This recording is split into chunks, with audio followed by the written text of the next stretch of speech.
will mark the drains and hand marker with labels deterring people from disposing chemical wastes in the drains.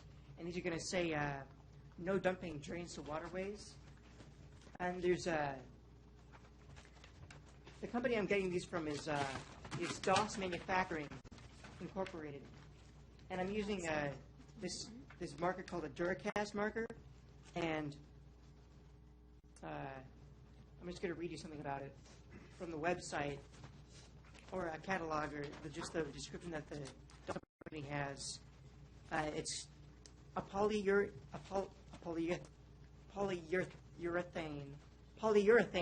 dome is applied to the face of the marker, and the optically clear, self-healing, non-yellowing Duracast surface protects against mechanical and chemical abrasion. The Duracast surface effectively doubles ultraviolet resistance as well. And this is what it looks like. There's actually two. There's a flat version, and this is what it looks like after you put the seal on, the Duracast seal. And all these markers, all the styles have a no-slip finish.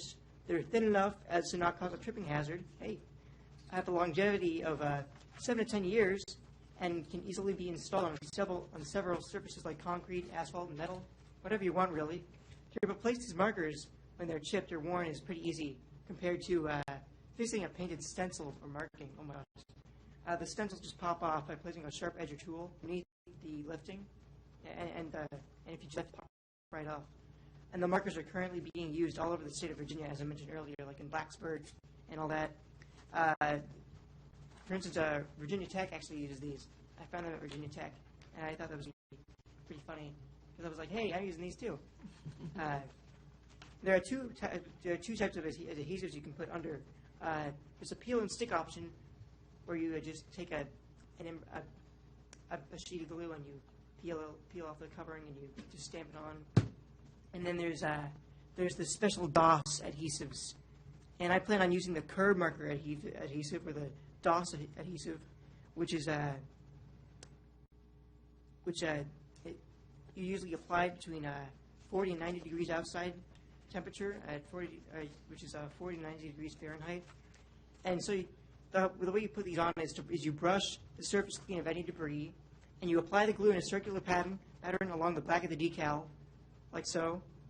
There's even like a little indicator, and you apply it to the surface and press, and ensure you have a good seal, and allow for drying. So if I could pass these around, just so you guys can look at them. That'd be fine.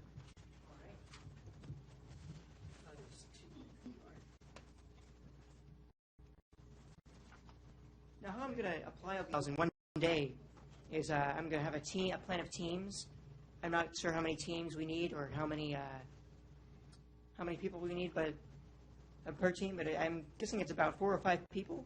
And scouts and friends will set up cones and clean the area, and the adults will apply the adhesive. And if needed, a police escort would be beneficial on busy streets. This installation will likely take 1 day. And I'd like to, if I had to, I would request a police escort for installations along the busiest streets. And I've raised enough money to install 100 storm drain makers right now, or markers, which would approximately be $400. I can afford that through my Scout account, and I'm estimating about 100 is about how many the proper town proper of Haymarket already has, because I'm not going outside of that area. And the next steps I have for my project are to obtain an ARB final approval, to complete the VDOT permit process, to obtain the homeowners association approval, to order the supplies, to create a detailed plan, to identify a date for installation of the drain markers, and to execute the plan. I'm requesting the board's approval. Everybody, we'll start. I do have one question. Yes. Which image is going to be on the decal? Is it going to be the fish? Yes. And it'll say drains to bay instead of river. Yep. So you're going to do all of the drains in the entire town, even in the neighborhoods, not just on Main Street? No, I mentioned I was going to do it in town proper. Are you referring to town proper? Yes, any place within the town of Haymarket, even where the residences are, or are you just going to do it on Main Street? Actually, yes, I was just going to do it on Main Street. No? I see someone going, no, yeah. You're going to do as much as you can with the 100. With the 100. Oh, yes, yes. Okay. That's great. I think it's a great idea. Mr. Shannon is standing in the back there, and he actually works for VDOT. He's a resident of our town. If you would like to speak with him after, he knows Mr. Kloss, and he could probably help you with the permitting process to get all that taken care of. The only other suggestion I would make to you is to make sure you contact, there's a couple homeowners associations that are within the town where the houses are, and you might just want to make contact with them and let them know that you're doing this, because they do have control over what goes on in the residential neighborhoods as well. All right, that's fine. Okay? I make a motion to approve Section 4A. If no one has any other questions. Do you have a zoning permit number for that? You find that number. If it is.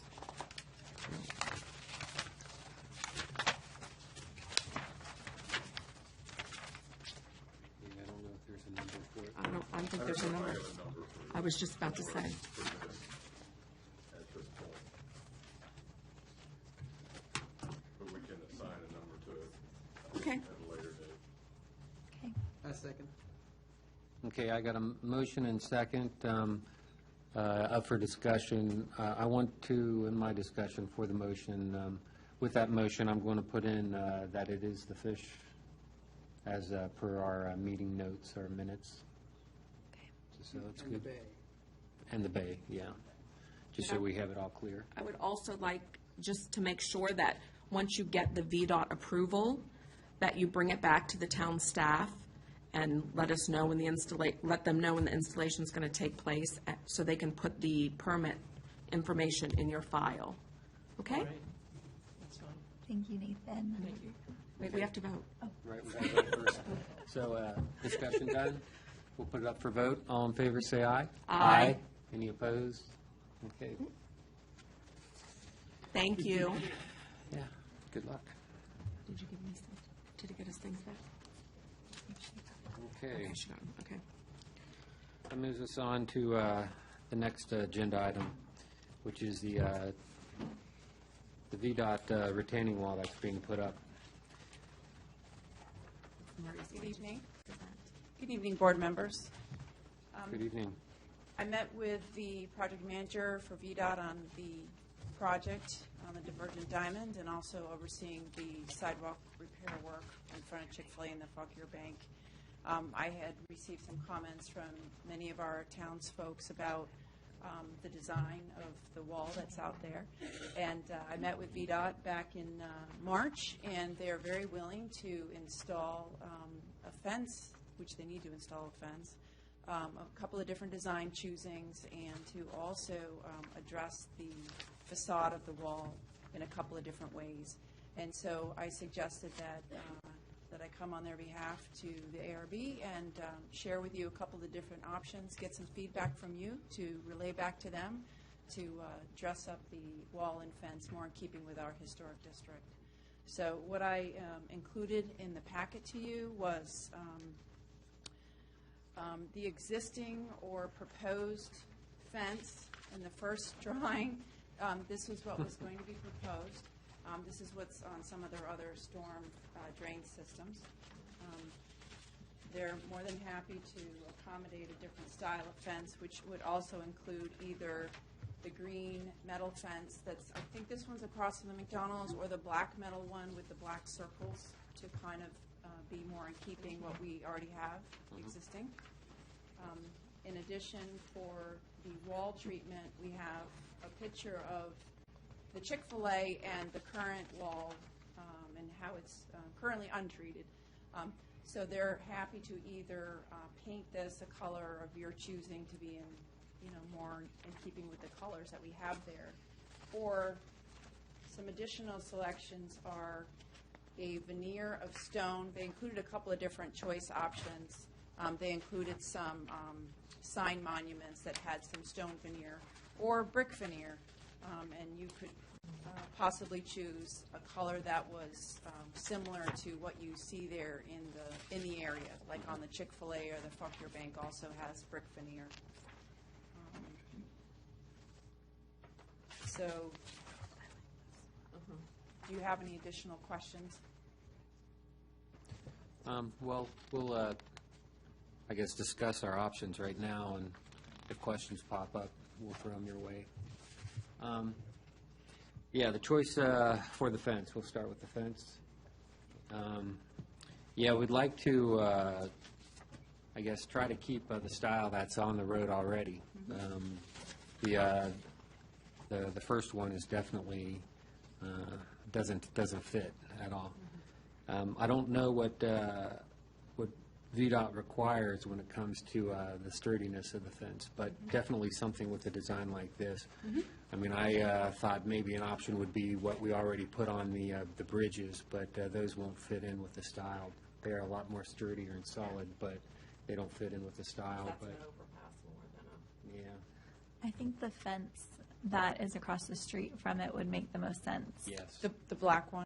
I think Or the it's green. the green one? Whichever one would be directly across, to me, it would blend more when you're driving to Yeah, that's have the one the in same front of colors the- on I both think that's sides. the black one, right? Yeah. Or is it the one in The front one of the right in green. front of the McDonald's is actually the green one, and I think there's a black one in front Further of the down.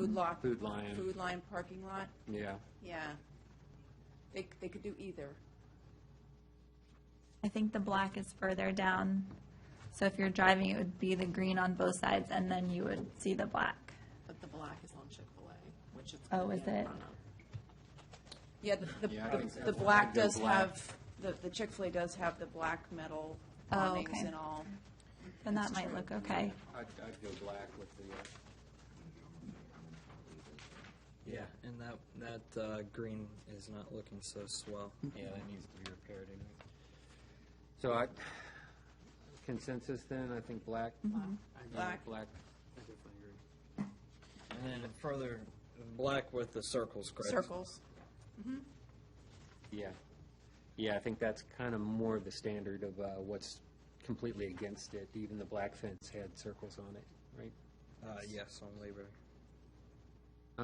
Now for the options for the wall.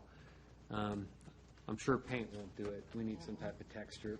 I think we have too much brick though already. Yeah, we have too much Okay. brick. I would go with the stone. Okay. Agreed. Consensus? The stacked stone. Sheets as well. Sheets is doing the stone work. Yes, I agree. Right. Do you have a particular stone veneer that you would be most interested in? And if Like you... the pictures, or- Yeah, the pictures are definitely samples, but one option is if neither of those you particularly like, perhaps one member could go with me and just sit down with VDOT and choose one that's in keeping.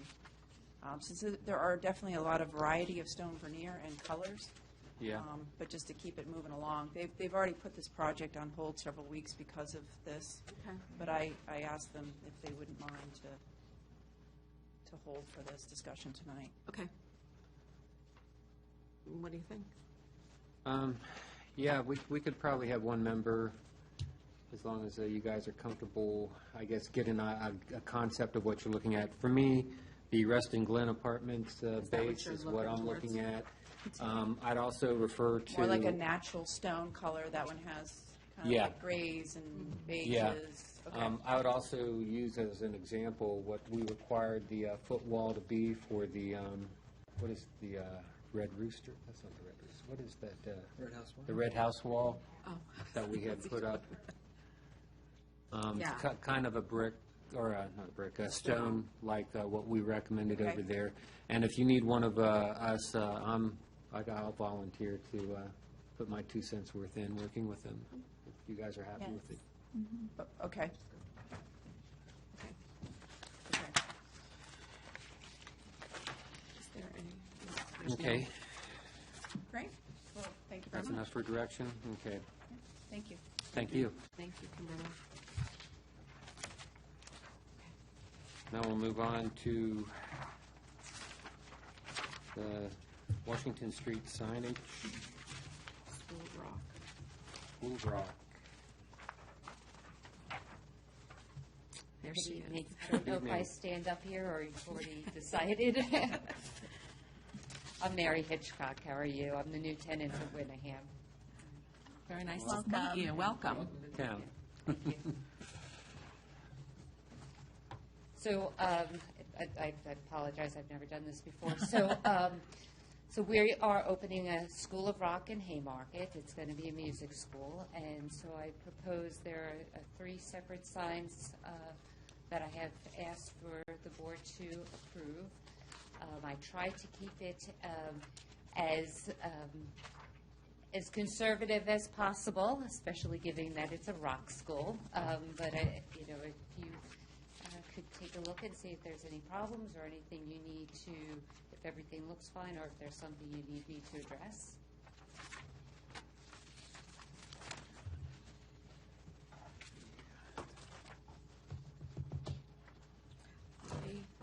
Our colors. Ma'am, you said that there's 3 signs?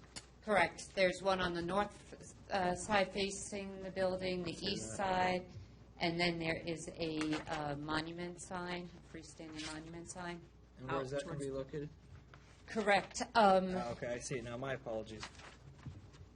From what I have read in the guidelines, it would not be able to go directly on Washington Street because Winningham already has a monument on Winningham, but it would go on the side street where it's still in that corner On the- area. But On the Fayette side. correct.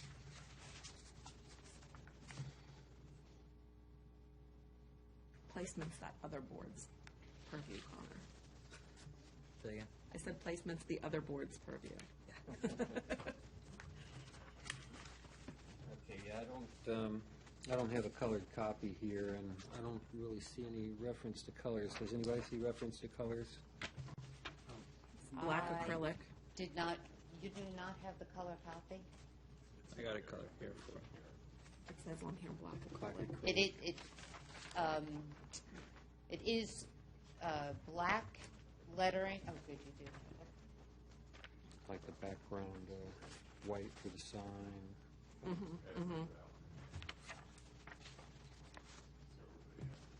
Thank you.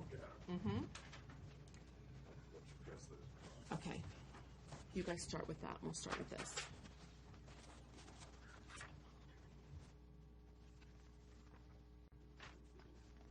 I mean, the phone's definitely.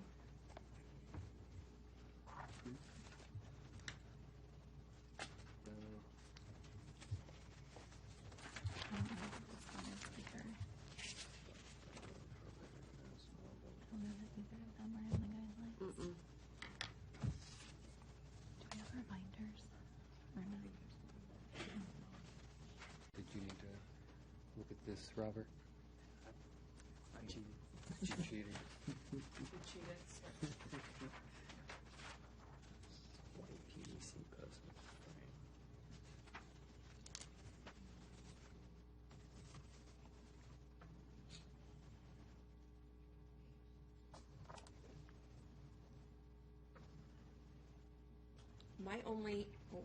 My only comment is that the font is a little modern for the contributing significance of the building that it's going on. I guess that's the best way to put it. Winterham, what used to be the home of the only doctor in town here. It's been around a long time. It's been redone, repurposed. So to me, that's my only reservation, is that the font is a little too modern. We do have approved fonts in the guidelines. Yes. Did we check and see if this is in there? It is no? very close, other than the decorative swirl of the,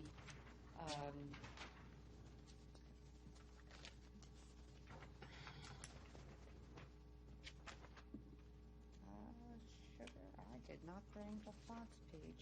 I don't think. Mr. Chairman, while she's looking at that, I did check the zoning ordinance for the signs itself, but I did not check For the font. the font characteristics. So we do have, guidelines for this, but it's not something I looked at specifically. Okay. Yeah, and the fonts, although, and I did forget that page, were, as you said, they are guidelines. And I understand that, and I know that you can't necessarily approve all franchise logos. I really did try to keep the sign very small, very tasteful. I didn't broadcast it across the roof as opposed, Right. Where I could have put it, I really tried to still promote my brand, and yet keep it as subdued as possible to keep within the style of the home.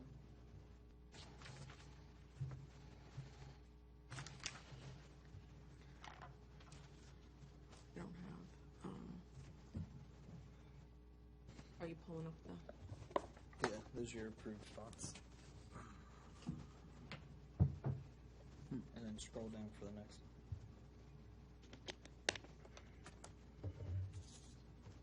Do you remember the name of what it was close to? I was just trying to. It is very close to being a block lettering font, but.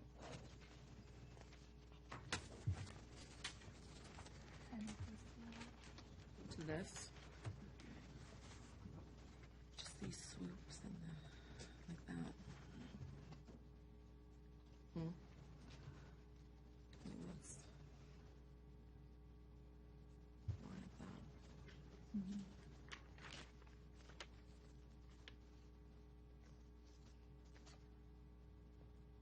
Guys want to look? So in the application materials, there's not a font No. font type specified. That's what I was looking for.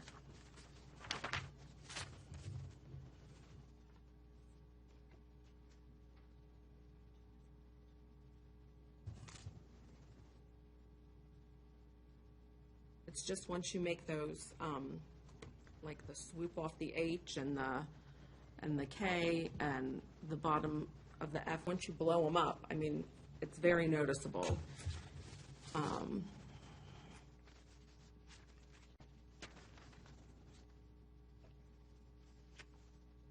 That's the background. It doesn't have font written on here what it is. It's because it is not a specific Specific. type of font. It is a School of Rock specific font. There isn't one that I can say, it is specific. The home was built in 1880s, 1890s. Something like that. I don't think any of these would be working with it. I agree, though, it is a little bit modern. Right.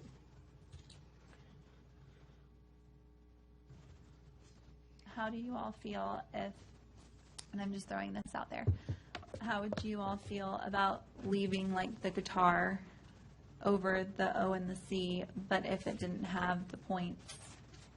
Not that you would want to do that, but just wondering. I'm very open for Okay. compromise on this. Okay. yes. How would you all feel about that? I'm more okay with that.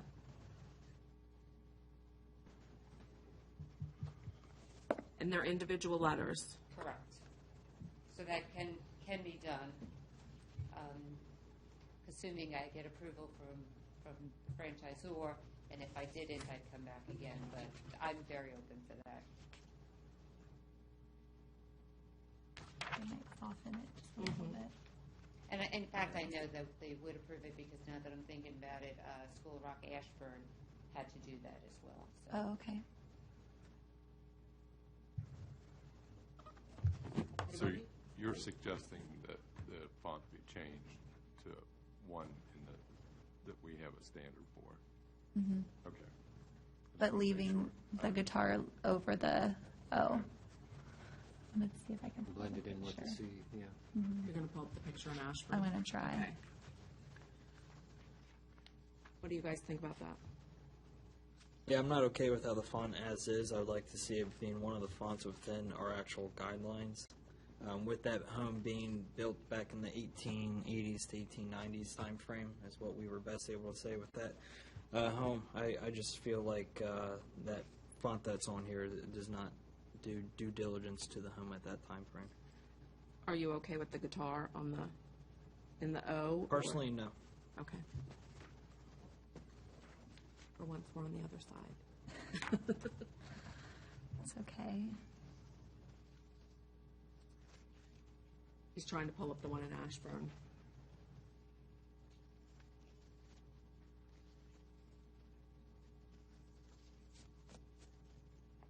Just got a notification. Caps are up 4-1. Go Caps. Game tonight.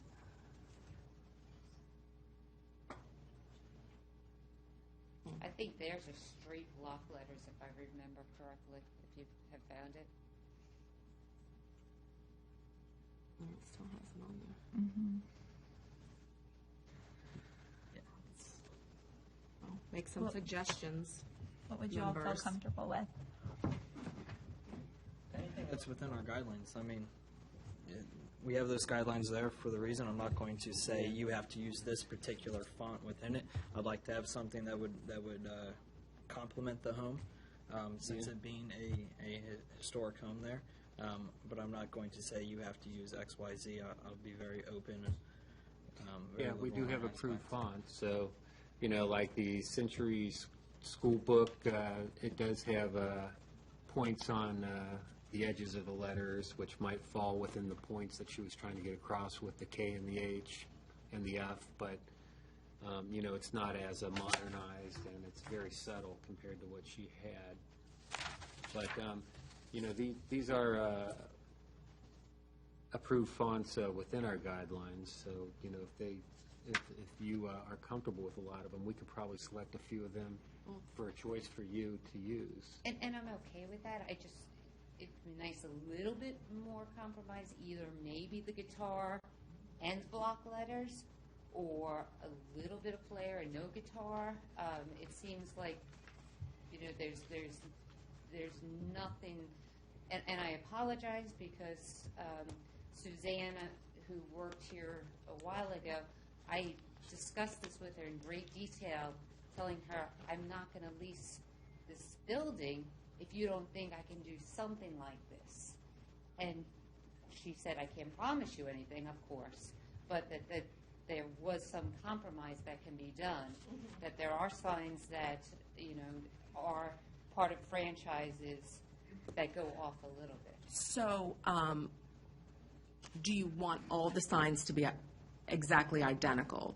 It would be absolutely fine if we did that. So, No, that's not what I'm asking you. I'm just saying that what's actually going on the physical home, maybe a little less plain, but then add the guitar on maybe the one that's the monument sign outside. Do you see what I'm saying? I see what you're saying.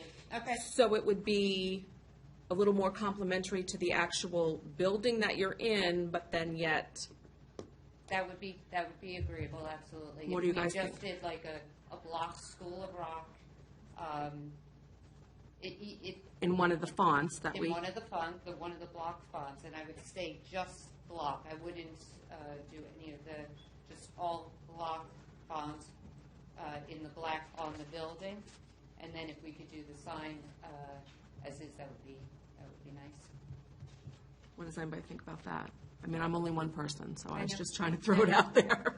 I was thinking the same thing. The sign on the building could be one of the approved fonts as is in the approved, in our approved fonts, and then the sign could be, with her design. Have a little or bit logo. more logo. Exactly. Yeah. I would be comfortable with that. Mr. Leek? I'm feeling a little more comfortable with that, man. Okay. He was quiet over there, so. Do you want to give her some suggestion? I don't have the fonts in front of me, so.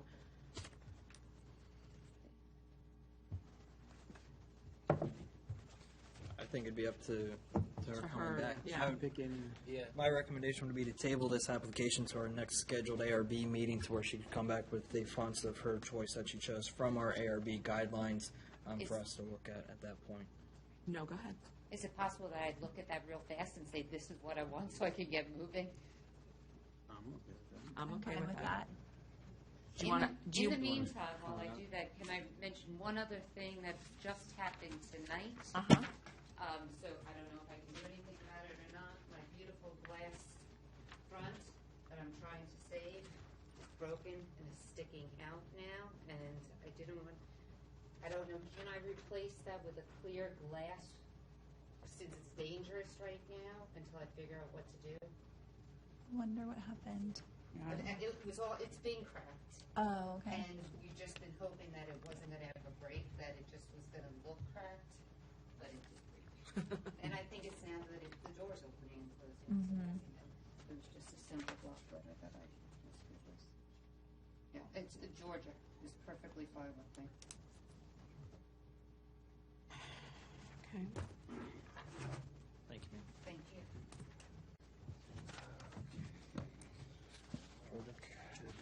And the only reason I'm asking if I put the clear glass in now is just for the danger of it right now. Just so it doesn't, I mean, I don't think that's a problem. I didn't know if Yeah, that any has to any be type of approved. temporary is fine. Yeah, any type of temporary fixes. Okay. This, right? Right. And I'm fine with the sign with your logo on the street, the monument sign. Okay. That sign is being, was that PVC? That those posts are being made of? That's what the description was that I read. Yeah, right here it says. Non-illuminated freestanding sign, painted acrylic dimensional logos, grid vinyl, white PVC post and frame. Everyone okay with PVC? Will it last longer? Probably.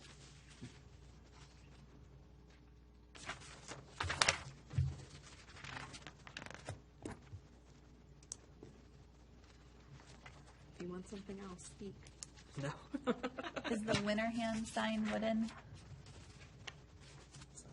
I believe, The marquee sign, I guess would be felt yes. like most of the ones in town are wooden. I'm trying to think of any that are of a PVC. Would it be possible to make it out of wood? Is that what we would prefer? Painted wood?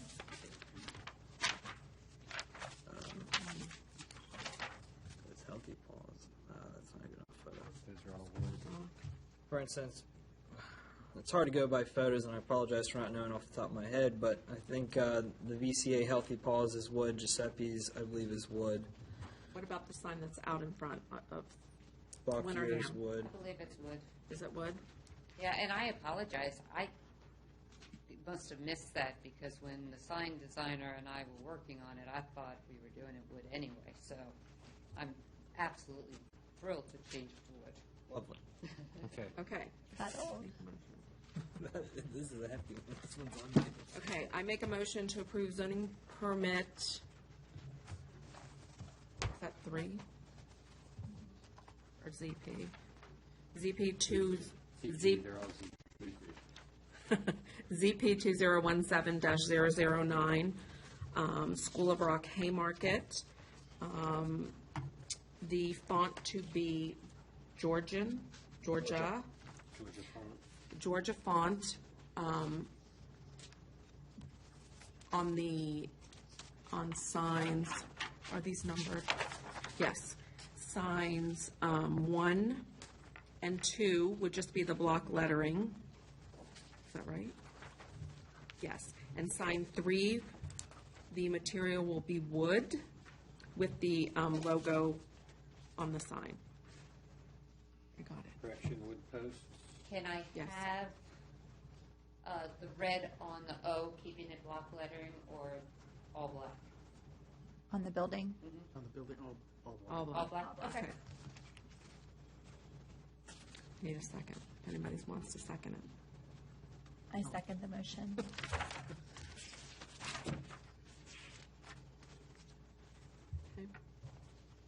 Okay, let me write this down real quick.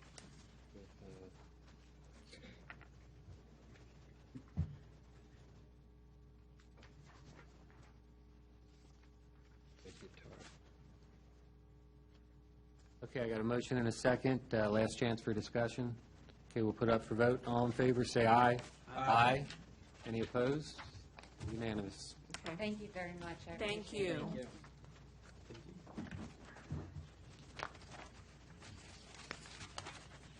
Okay, now we'll move on to the deck at 14983 Kiwi Place. Good evening, my name is Steve Shannon, 14983 Kiwi Place, big city of Haymarket, Virginia. You should have before you my plan. My contractor's not here, but I know him well, so if there's any issues, I can get that resolved immediately. But I'm requesting approval for this particular deck on my home. There was a brick patio there, a very small one, and so I'm put in the request here for this particular deck. It's Trex. The color is called Tiki Torch. I've got a picture of it here. If you don't have the color picture there, I can show you what it's like if you'd like to see it. But so they're requesting approval for that. The railings are white with, Correct. with the black balusters in. Correct. And that goes with a wrought iron fence that I have, which is really aluminum, but it's the exact same plan. I make a motion to approve ZP 2017-008 for a deck at 14983 Kiwi Place. Second. I got a motion and a second. Last chance for discussion. I think your houses have a homeowners, right? They do. You should have the homeowner's approval. Yeah, it's in Yep. there. Okay. My next door neighbor was president, and she Okay. saw it firsthand. Anybody else? Okay, let's put it up for vote. All in favor, say aye. Aye. Any opposed? Good. Thank you very much. Appreciate Thank it. you. Thank And you thank you for for coming. speaking to the, I'll be glad to. Let me write this down real quick. now we're on to old business. Yeah, now we're on to old business. We'll move to old business. That gives you a chance to make comments on anything that you wanted to. The application for Rosanna Smith, which is the Madison Street addition, They're just back with their, they're back with the details for the addition. I've taken a quick look at them, not a detailed look, and I hope they're here tonight to they're sitting right behind Okay. you. to answer any specific questions you have. The package is pretty well complete as far as I can tell for the materials that were requested for submittal. So I think the point right now is that the details they submitted are certainly adequate, and they're here to answer any questions that you might have. This one, Okay. right? Yeah.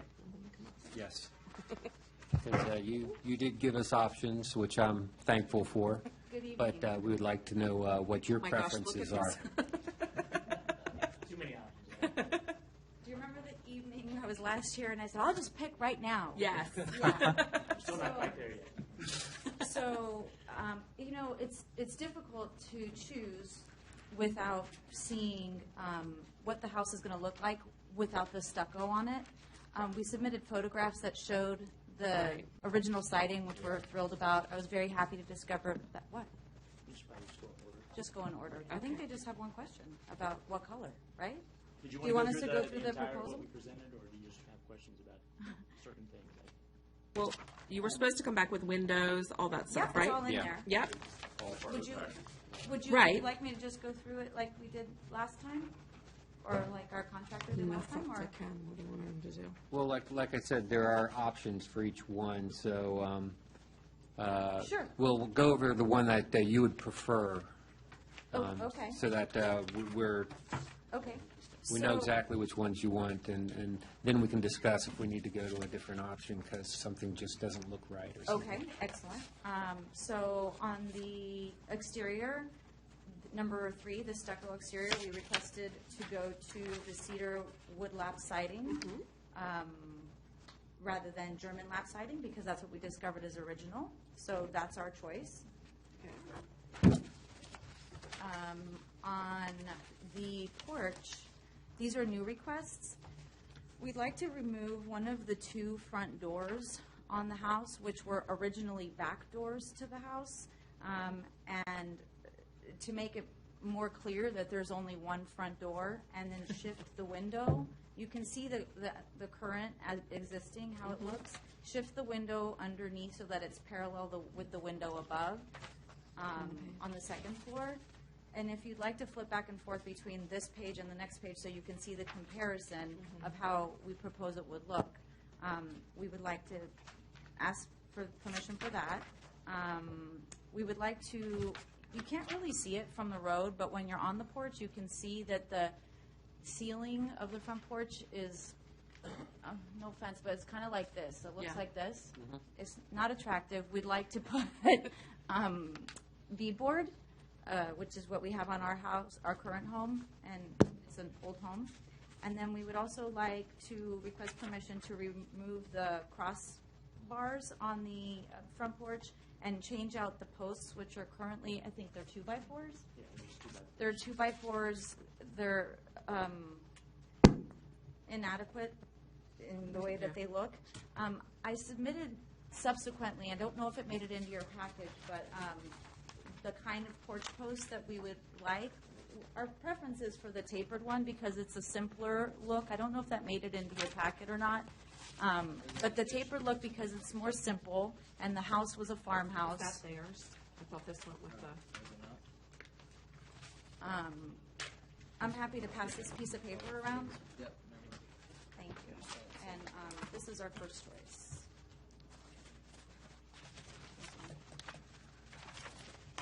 For the porch posts.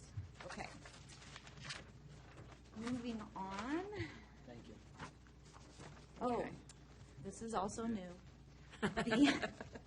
In the gable of the house, you approved having the roof line changed. We thought it would be a nice touch to add cedar shakes just in the gable area. And if it's not approved, then we would just ask to stay with the lap siding up there as well. And we would do the gable in an accent color, which we can get to when we get to that. On the windows, we did a lot of research and found that the 2/2 is with the window panes, as you can see on that page, are the windows that we would like. We'd like to use vinyl windows if it's possible. We found a historic house in Haymarket that also had them, and I wanted to see if it was going to look tacky, if the house doesn't look like it's right, and it doesn't. It actually, you can't really tell. You can't tell from the road. But we think that it would be a wise decision, both from a cost perspective up front, the initial investment, and also from the keeping the upkeep of the house over the long term for people, the people who are going to have the house well beyond our legacy of owning the house. So that's our reasoning there. And the nice example of the house that we found that has that as well is on Fayette Street, and there's a picture of it there. Let's see. Oh, the front door. You had asked about the front door. So we found a salvaged door. Actually, Nathan and his dad, Tom, found a salvaged door at a salvage place. It's pictured there on the left-hand side. There's a modern picture of the one that looks like it's maple. That's a new door that's trying to look like the old door. The old door is cooler because it has the little mail slot, which we wouldn't use, but it's still cool. And so we would strip the door and bring it back to wood. So we'd like to have approval for that. There's a bump out on the house already, on the side of the house, and we'd like to have the 2/2 door that you see there on the right-hand side for that side door, because it's more indicative of not a front door. And also because we thought it would look good in matching with the window pattern. It's complementary of how the windows would be if you approve them. So yeah, that's the mudroom door. Okay, paint and roof colors. Okay, so you probably got a kick out of the renditions of the house, but we use the Sherwin-Williams Color Snap Visualizer to create a very rough Photoshop rendition of what we imagine the house will look like. That's all chopped up, you can see. And so we have it with the street-facing gable. We assumed approval of the requests within this document so that we could show you what we would hope it looks like by the end. All of the color combinations are from Sherwin-Williams, his heritage colors. And Oh, thank you. they take into consideration that we would use a metal roof. And so, let's see, where are we? We did 3 options. We did really there's 6 options, but there's 3 color options. But there's an option with the cedar shakes, and then the same color option without the cedar shakes of each of the 3. And so we basically, where did the piece of wood go? It's right there. We're working with shades of gray, and this is old white, or pure white, not old white, sorry. It's called pure white. Pure white, and pure white. So that's the trim color? So, yeah, it's the trim color on one of them. Here's why. Once we take off the stucco and we see the house with the wood siding, the original old white wood siding, it's actually quite dirty, the white, from what we've seen so far. I think I'm going to end up wanting the white because I'm going to, have an emotional tug to doing it back to the original. But I won't know until we take off the stucco, because the stucco currently is a very dark blue. It's not anything like any one of these, but it's kind of like this. And so, of course, seeing it as I see it now, I think maybe I just want to stick with how it is, because I want to keep it in the darker color.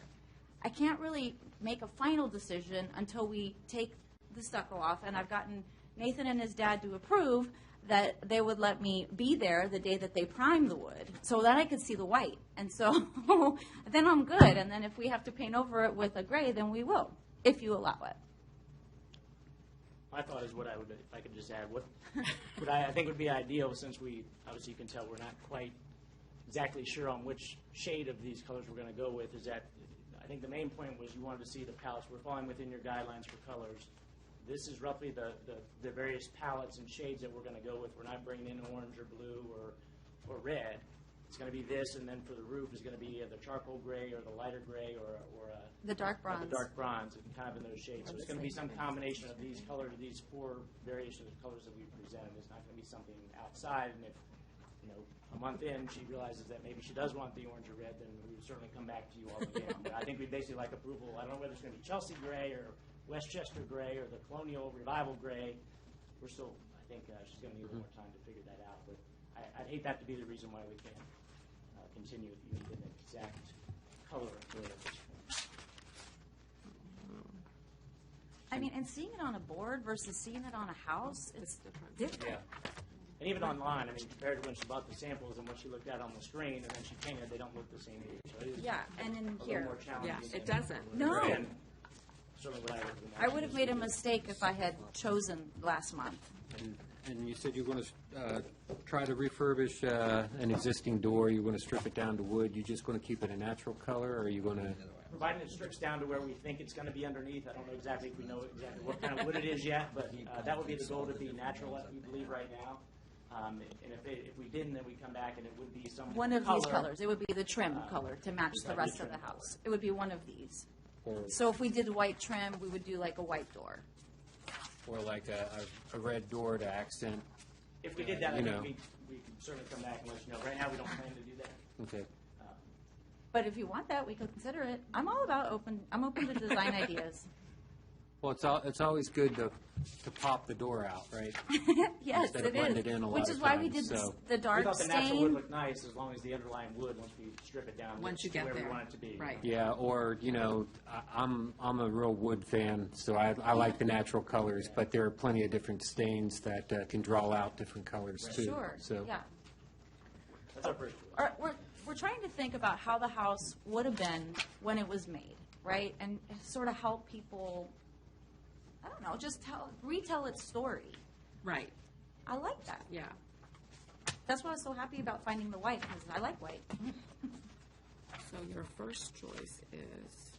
You know what? It's not even my first choice anymore. It's Take not. first choice Yeah, as off. far as the colors, I would just disregard the It's first, not. second, third, and just say, these are the choices we're looking at from a. And part of that has to do with printing it out and then seeing what you see on screen, printing it out on paper. It's all different. And then getting the actual paint samples. This doesn't look anything like what's in here. And yet this is from the Sherwin-Williams. This doesn't look anything like what's in my opinion, it doesn't look like these Well, colors. it's the wood that you're putting it on. It and the- is. yeah. It is the wood. It is the paint.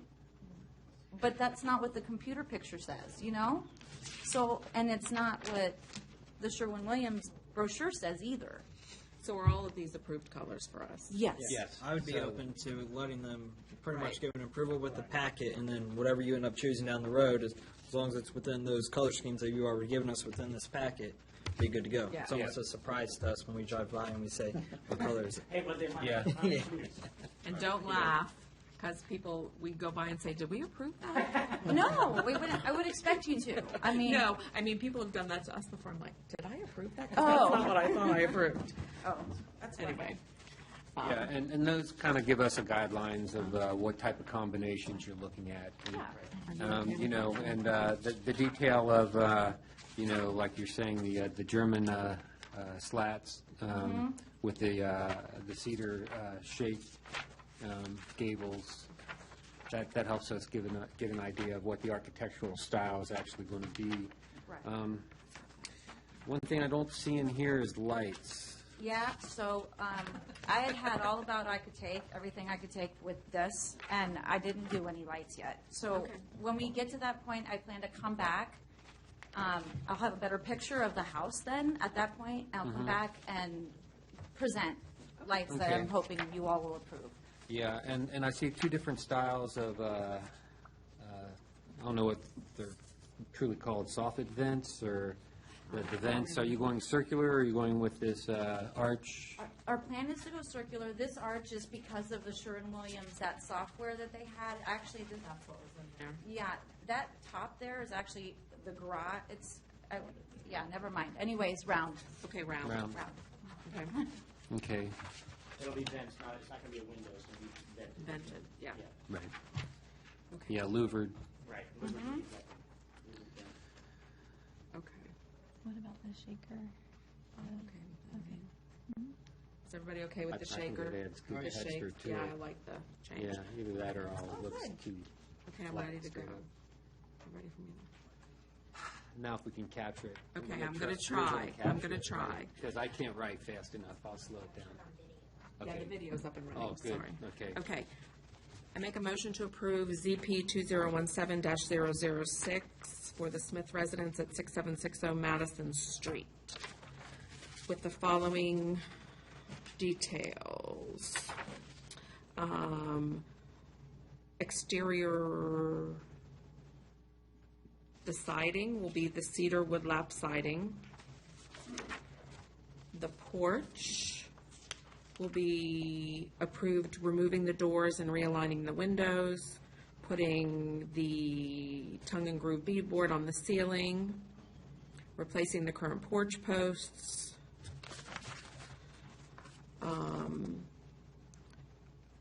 The continued gable will have cedar shake shingles up there in the gable. The windows will be their first choice vinyl as shown in the packet, the 2/2. The front door will be the salvage door.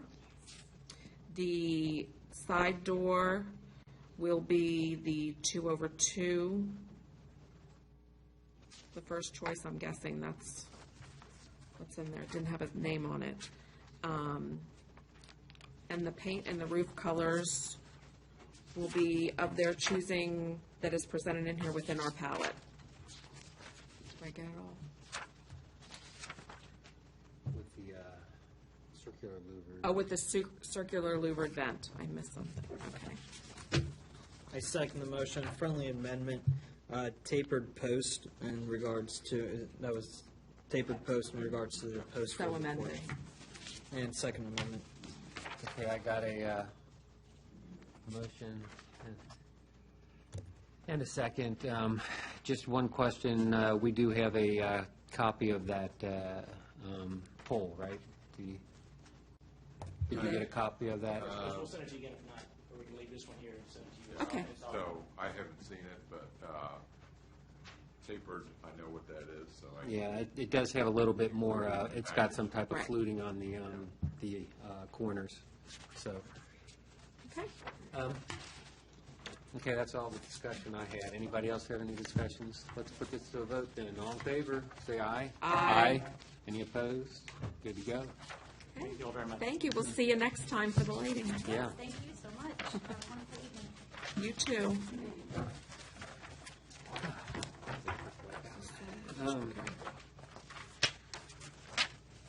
To the church. Now we got the church. Okay. Welcome aboard. Good evening. Thank you, Chairman Lawson. Good evening, members of the board. My name is Patrick Moore. I reside at 5952 Amber Ridge Road in Haymarket. And speaking of historic, the Haymarket Baptist Church was constructed in 1890. The church values the historic integrity of the sanctuary and of our premises. I appear before you tonight because back in the fall of 16, the church made application for permit for a canopy. The church and the preschool are a combined organization, so the preschool had a contractor come to the town, requested a permit be approved. The permit was approved, and I believe that the church got out of step a little bit at that point, having reviewed the code, the town code afterwards, and basically, according to section 558-560 of the town's code, a building permit should not really have been issued until we had come to the architectural review board and gotten agreement and approval from you all. And so the church offers our apology for that. We were acting in good faith, and we were trying to erect a canopy that was consistent with a previously approved canopy that was constructed in the back of the church, which is not visible from the road. When the canopy was erected behind the sanctuary, the historic sanctuary, there's a 20-foot gap between the back of the sanctuary and the side plane. And the applicant at the time, the trustee of the preschool and the applicant made the decision to pull that back in a foot to obscure it from view. It was our intent to obscure it from view and not make it visible from the public view. However, I believe that there have been some concerns and that it can be seen from an angle if someone's walking on the sidewalk. The church and the town staff have met, and we have had some discussions on options moving forward with the board and moving forward with a master plan for the site. The church is certainly willing to offer any future planning to be done under a master plan if the board agrees and is willing to allow us to leave the existing canopy in place. So we're here respectfully requesting that and hoping that the board will approve the canopy as it stands. There has been substantial cost expended. It's about a $10,000 canopy, somewhere thereabouts, and the contractor did move forward with what he believed to be an approved permit. And so when we came to final, that was when it became an issue that all became aware of. And so, the church has been here since the 1890s. We want to be partners with the community. We want to assist the community. You know, we're grateful that we're in the center of Haymarket Bay, and that our parking facilities are used for that purpose. And you know, we want to partner with the town wherever we can, and we always want to act in good faith to remain in compliance with the town's requirements. Just for clarification, excuse me, just for clarification, what we've talked about is I'll call it a master plan for canopy replacement so that it doesn't slip through the cracks again as far as the permitting goes. But anytime in the future, as the canopies are replaced, that they would come before the board and all the canopies would be shown on the plan and addressed at that point in time. And as a lay leader of the church, I would like for you all to know that I have appeared before the church's council, and I have expressly said to them, you will not make any exterior modification to this church without going to the town and seeking the town's code before you do anything from this moment forward. So rest assured, I have conveyed that message to our to the group at large. Well, we appreciate that. Yeah, definitely. Does anybody have any questions? No? This is the canopy that's Yes. installed currently? Yes. Yes. Yes, that's the one that's there. Okay. All right. That's better. That's much better. Okay. Okay. No question. Thank you. Picture's worth 1,000 words. Okay, so what we need is a motion for approval with the caveat that moving forward, if something needs to be replaced, they'll come with a complete awning. That's correct. Okay. Rather than just one at a time. Okay. Okay. Okay, does everybody understand? Okay. Yeah. Okay. Yeah. Connor, your turn.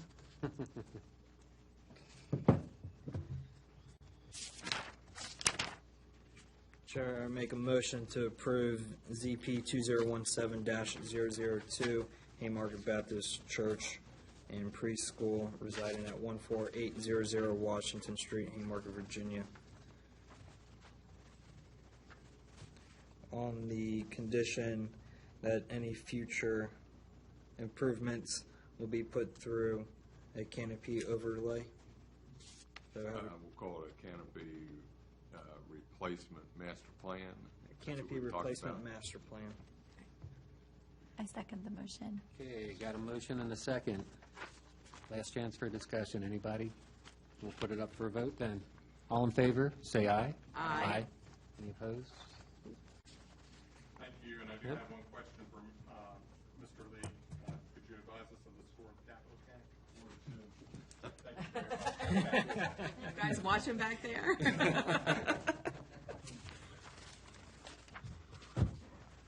Okay. Next victim, right? Victim.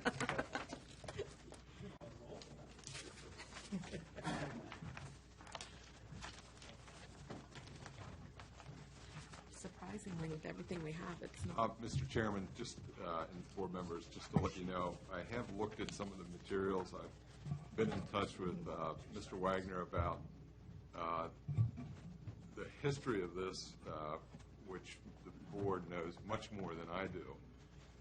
So he has submitted plans and tried to address everything. I don't know, quite honestly, if he's hit on everything, but I'm sure he'll address that tonight.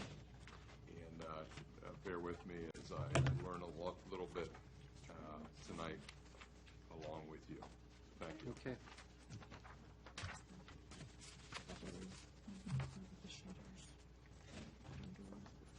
We're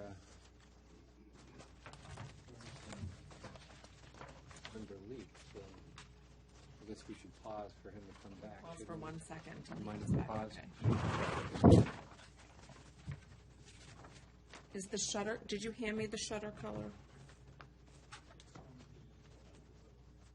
Is it in here? Is it in? There's a small sheet right there. Oh, I'm sure sorry. it's a door and shutter cut off. Okay. But yeah, it's that bungalow, the bungalow blue. That's It's what- blue. I couldn't blue, tell. yeah. With the ink print, it's like blue, green, what is it? Okay. Well, just like I know, it's hard to. not that Okay. Did you see these? Can I pass them down? Okay.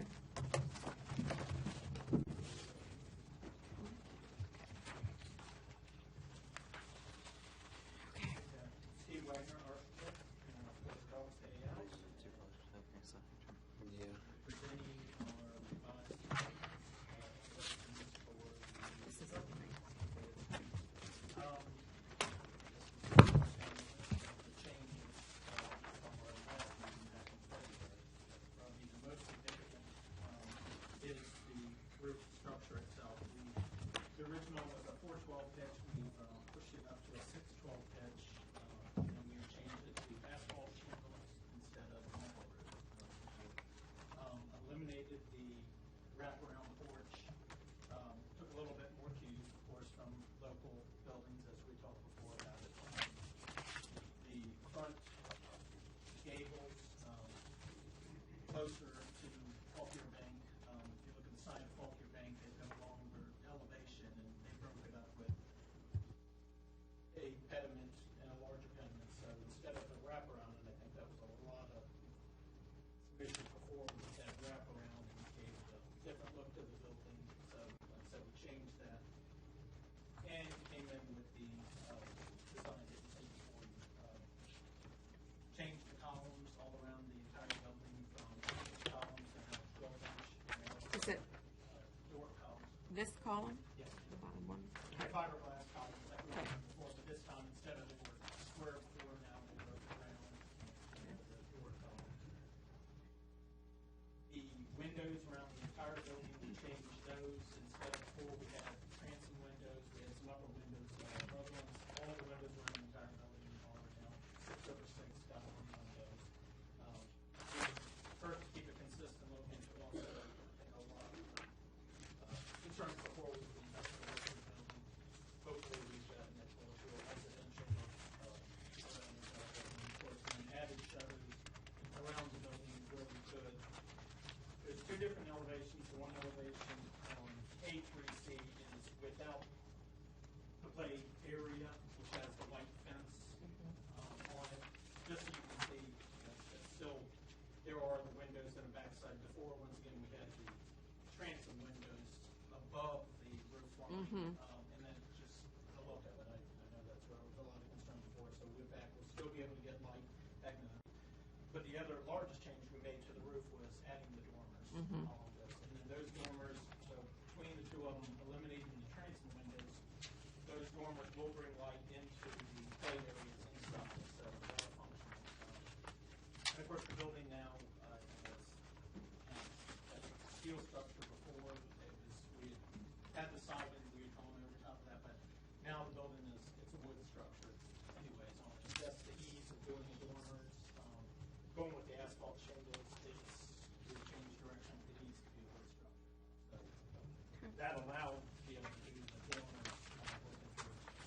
When I did the dormers, we lined up windows as best we could on the outside edge to coincide with those. On one side, we fences in, you're not going to be able to see them, but they are lined up as best we can.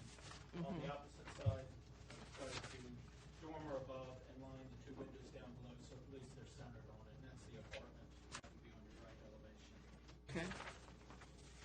The color selection, once again, as always, when you do it on the computer and we go to print, there wasn't enough contrast for the lighter, but we're using, of course, Haymarket's colors as opposed to your antique white.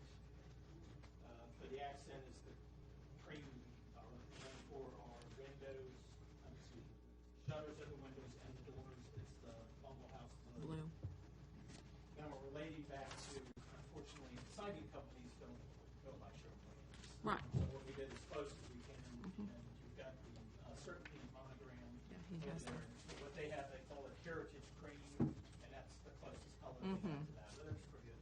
Unfortunately, once again, the rendering shows that it's a darker, but It's just that that. is the color. This is the color blend that we're going with.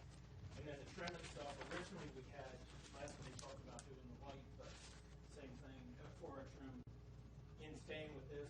It's more of a, they call it cream, or an orange. It's not the Heritage, it's the one right next to it. But that one, it's a warmer white. It's not a strong white. And I think in keeping with the colors that I'm looking at, it's just enhancing instead of that way. And other than that, I think the only other thing, the carriage lights, they were in our previous submission. There was a copy, and I don't know what you said, fence samples. They're probably in the office. And there was also a picture of the carriage lights, just standard carriage lights.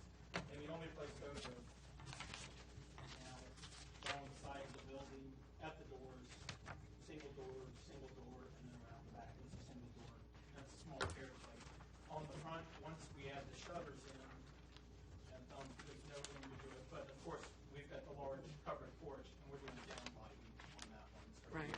So of course, we'll have a nice light, but then you won't get any other than I think a big question before is trying to work the windows to be able to add those shutters. I know that was a concern. If we could get the shutters on, so we get some finagling inside, and so once again, everywhere I could get shutters, we've added the shutters. And that's a true depiction of the garage door, the, Yes, that- yes, yes, it's not okay. an industrial door, it's Okay. a float tank. Of course, it would be painted the same. okay. First, I would like to say thank you for all the hard work you did. This is so much better. Thank you, thank you, thank you. Is it the same zoning permit application that initially came in? Is that the number we're using? Yes. Okay. So then we would have to list all of, I think that's the best way to handle Okay, it. okay. I mean, I It's just quite a, want- it's quite a big list, right. and so, yeah, I think that's the best way to handle it for And maybe, clarity. and then refer to the drawings that Yes. they gave to us. Yeah, Okay. that'd be perfect. Do we have any You're- questions? You're No, all I'm, set for this No, amendment. I know do they're have sick one of more. us. Yeah. And it's quite a bit to, get through, but it is a fairly substantial list, and he has done a good job in addressing, I think, all of the issues. I think you did. I think you did. I think you did a great job, not a good job. Great Yeah, job. A great job was done. I do have a question about the sign with the logo.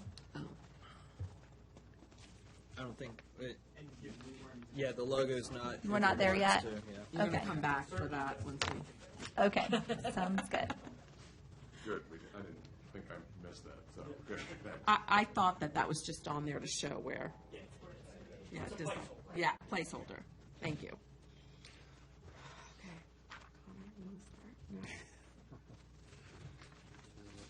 Writing this down. So, The I've easiest way taken to be some able to do notes, it I would can just, go through them if you want, or how, okay, so how about if I make a motion and then you go down your list of notes? that's fine. Is that good? Yeah. Can we do that? Help me out. Okay, we'll help. It'll be a team effort. Okay. Okay, I make a motion to approve zoning permit ZP 2016. Did this really happen last year? 2016-038 for a dog stay out at 6680 Fayette Street with the following conditions. Okay, first is the roof is a 612 pitch with asphalt shingles. There are changes to the porch, and help me out with that. That's to remove The railing. The railing in front. Yes. Okay. The column changed from 8-inch to 12-inch, so they're 12-inch columns. The windows are 6/6 double-hung windows. Shutters have been added. Dormers have been added. The structure is a wood structure. The color palette is within the colors that he suggested. They are within the standards of the town's suggested recommended color scheme, with some exceptions as far as the terminology or naming the painting because of the siding type.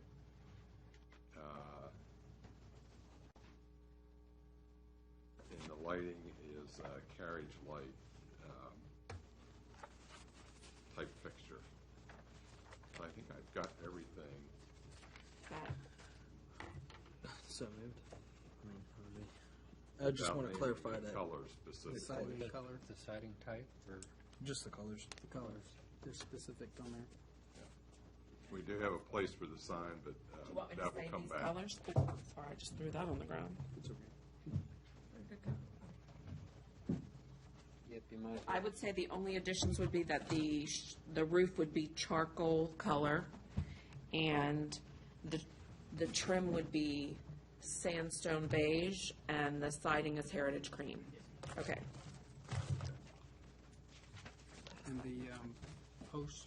And the would posts be the are Duraclassic Tuscan round. fluted round.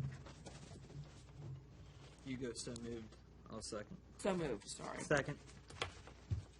Okay, I got a motion and a second. Last chance for discussions. The only question I have is the style siding. What's there is what's going on? But it's on the drawings themselves. Carolina E, like Carolina? before. Yes. Okay. Carolina E, it's fortunate that doesn't have that slash underneath it on the other side. They're Carolina E, and it's called out on the actual drawings. Okay, yeah, That's what we had from before. I thought it was, but I just wanted to clarify that. Okay, that's all I have. Anybody else have questions? Okay, we'll put it up for vote. All in favor, say aye. Aye. Any opposed? Thanks a lot. You did a great job. Thank you very much.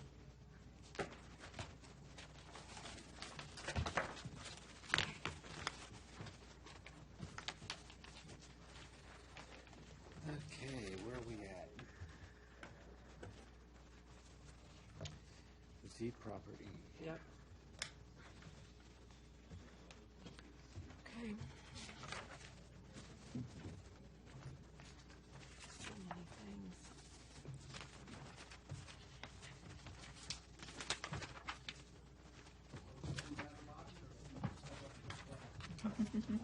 Step on up. I guess we'll start off, Steve, if you have any comments to make on this.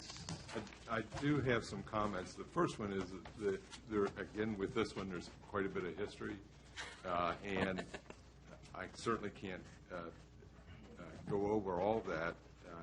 I have asked, and we have met with the owner and the designer, both the town manager and myself, to go over the details and ask for a summary of information, to also ask for some more detail on the evaluation of the property.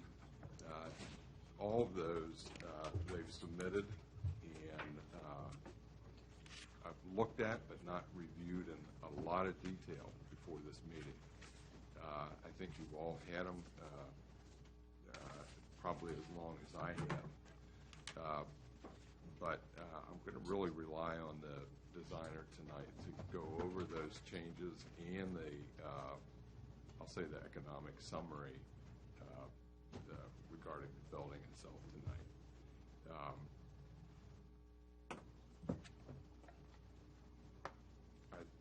I think there is a pretty strong possibility to move forward with some sort of recommendation to give them the opportunity to the guidance that they need to move forward with their design and plans for the development of the property. As far as specific recommendations tonight, though, I don't have them for you. Okay. Okay. Well, good evening. Good evening. Bill Robeson on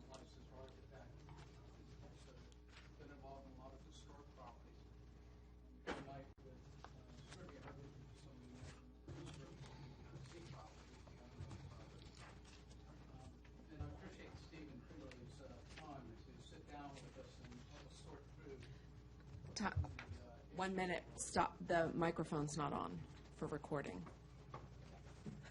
Sorry. How can you see that?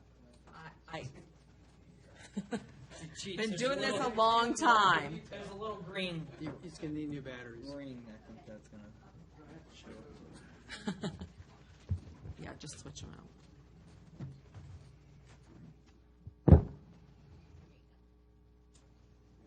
Can you hear me now?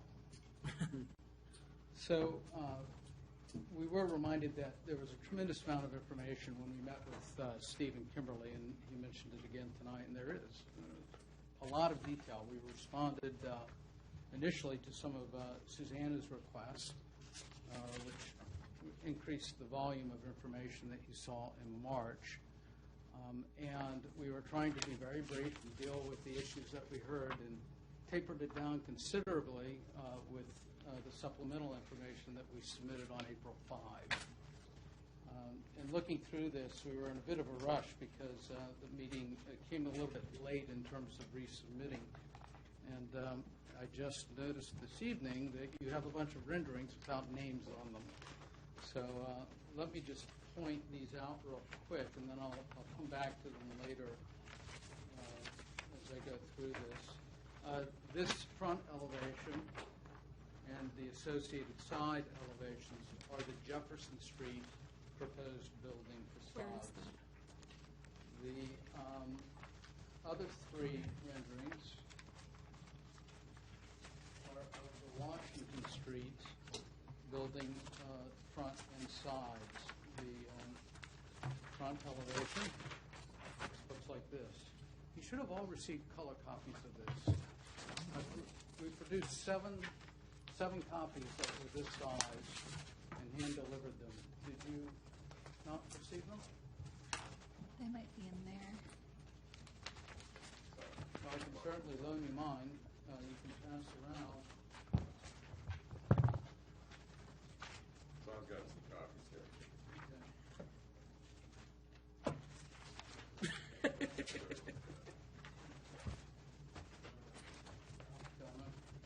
Thank you. Also contained in the packet of information we submitted is the largest format of this drawing, which is a generalized development plan. Now, this deals mainly with land planning and use considerations, which may not be germane to tonight's meeting. Just one. I want to qualify that those colors are only in there for illustration. We fully recognize that what we're submitting for the certificate of appropriateness are conceptual. We intend to come back to you with actual material colors if we're able to proceed forward. Contained in the supplemental information that we resubmitted are also a summary of what we heard at our last meeting in March, some responses to the Marchant, your speaker at the last, and he carried forward with that this evening with some new topics, so I will touch on responses for that. Has everybody had a chance to go through this? Because there is a lot of information in it. I want to make sure that there aren't any misunderstandings. At our meeting with staff, they also asked for a sort of a cost analysis in trying to preserve the buildings versus removing and rebuilding. So let me speak to some of the comments that Marchant had, actually both speakers. But Marchant, you mentioned shared parking. We recognize, and we had actually mentioned this at our staff meeting, that we're going to need to revisit parking. ARB is really more about elevations and appropriatenesses and demolition permits, and the PC, which will be our next stop if we can move forward after tonight, as well as with the zoning administrator, will be where we talk about lot coverage, setbacks, parking, etc. Z Properties has been in touch I think Marchant mentioned this, has been in touch with adjacent landowners and are looking for opportunities to do a back and forth parking arrangement where they can use Z properties and we can use their properties. And I think the ordinance, maybe that was last week, you dealt with shared parking potential. In the new zoning ordinance. Yeah, with the new zoning ordinance. It's just, we've had public hearings. It hasn't Right. been- So again, that's something that we know we have to come back for. And of course, that will potentially affect the building size. We understand that. Owner understands it more importantly. Marchant also mentioned the building official. We have engaged the building official. We did so in February. We had, and that meeting was attended by Susanna. We had a long discourse with the building official, and we had asked for him to please submit to us in writing his thoughts, especially on the fire station. We still have not received anything from him. So we were going alone a little bit in doing our building assessment. Tell me again when that meeting was? It was in February. Okay. I can give you an exact No, date it's fine. if Just you'd like. And we talked through some very specific issues. He agreed that the electrical system was shot, would have to be completely replaced if we were going to attempt to preserve the building. I pointed out to him several structural issues that he wasn't aware of, but after discussing them, agreed that, those are going to be very challenging to fix. It would be easier to tear portions associated with those issues down. Marchant also mentioned the RFI. I have yet to see it. Z Properties was not aware of it, but I did point out in our resubmission that the two pieces of information that Z Properties has was the promo literature, and I talk to this or speak to this in our resubmittal, as well as the contract with Prince William that was executed and entered into. And of course, these things are this has nothing about preserving buildings in it. And then, as you'll read and probably already have, what we took away from the sales literature. Interesting point on this, just a sidebar. The whole first page of this is a disclaimer, which I thought was interesting. Having been in real estate one time, I understand that.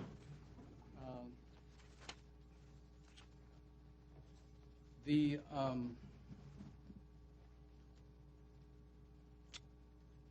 other comment that struck me or stuck with me in Marchant's presentation was that it was a masonry building. So I want to dive into that topic and perhaps share something you might not know, or maybe repeat some things that you do know about construction. The majority of that building was built prior to a building code. It was done by what I call old school carpentry. Span looks right, size looks right, spacing looks right. Let's go with it. It was also, a large portion of that building was done before standardization of materials. What that means is that concrete could be composed of anything as long as it had Portland cement in it. The lumber is milled lumber, so it's basically cut in a mill and brought to the site, maybe dried, maybe not dried, and put up. Same thing with wood posts, but more importantly, and most importantly in this case, was masonry, concrete masonry units. Concrete masonry units went for years without ever being standardized. And essentially, they were often made on site. They were composed of sand and Portland cement, sometimes fine aggregates, and molded, cured, and put up. Eventually, that became standardized because of the failures associated with concrete masonry units. This particular building was constructed of unstandard units. That's demonstrated in some of the photographs that I included with the building assessment. One in particularly where the gutter or downspout has been discharging water over the veneer for years. And because that particular mixture is a sand-based mixture, the block is eroding away. And that is the predominant exterior wall assembly for the fire station. has no insulation value. It's substandard in today's material. When we look at the regulations associated with manufacturing concrete block and the structural capacities that it has to have in order to be used in a load-bearing situation. So even though the building is masonry, the material is substandard. And that's why you're seeing the wear that you're seeing in the building assessment reports. So I think I hit on most of what new information you mentioned this evening. I wanted to go through this, if you'll bear with me. This is the supplemental information that we submitted. We can skip by the first page and a half, which deals with Marchant's testimony in March, and go right to what I think we discussed. I didn't have a copy of the minutes that you approved earlier, but this is what we took away from it. We are submitting for a demolition permit. We are submitting for conceptual review of the elevations. If we can get past that point this evening, then we will be back, of course, with actual materials to show you and go over with you and seek your approval on. We'll also be engaging, Steve, if you're still going to be here as a zoning administrator, in things relative to the property layout and plan, and especially the topic of parking. Under our proposal, we are planning to combine both properties and redevelop it as a single site with two buildings, assuming that we have demolition permits in place.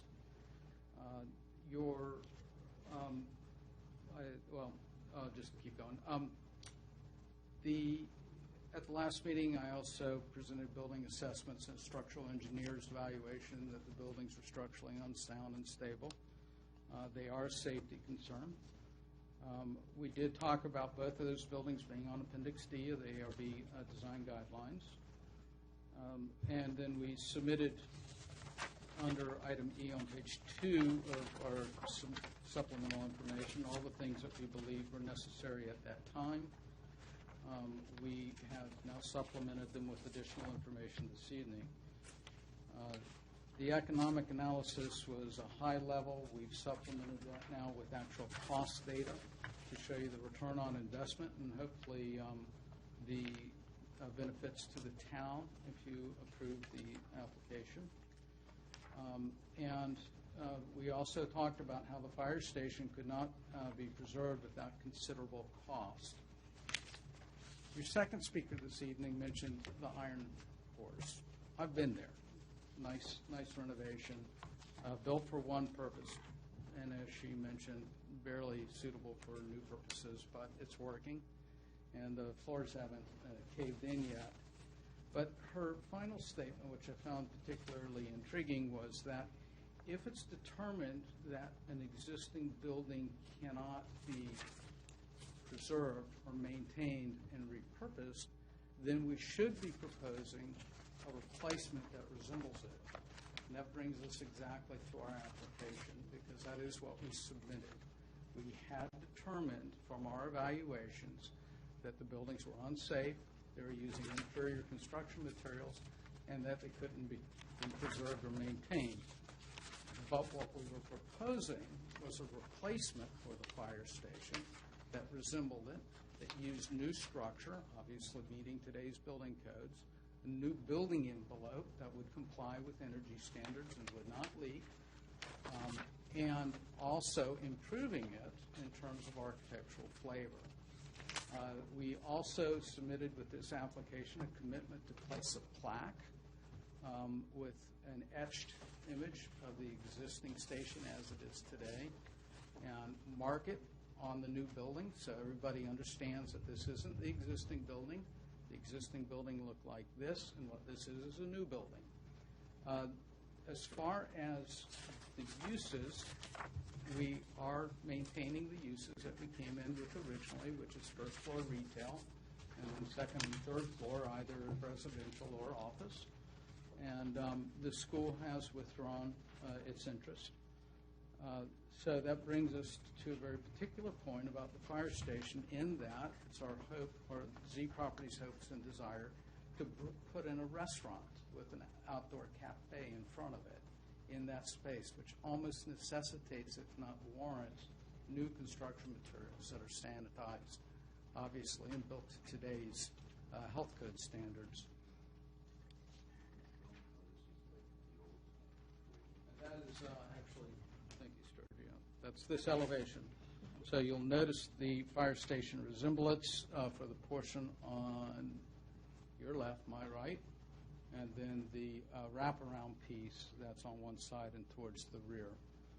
Little canopy there for the restaurant entrance, and then the street side cafe with the overhead glass doors. Again, that fire station look.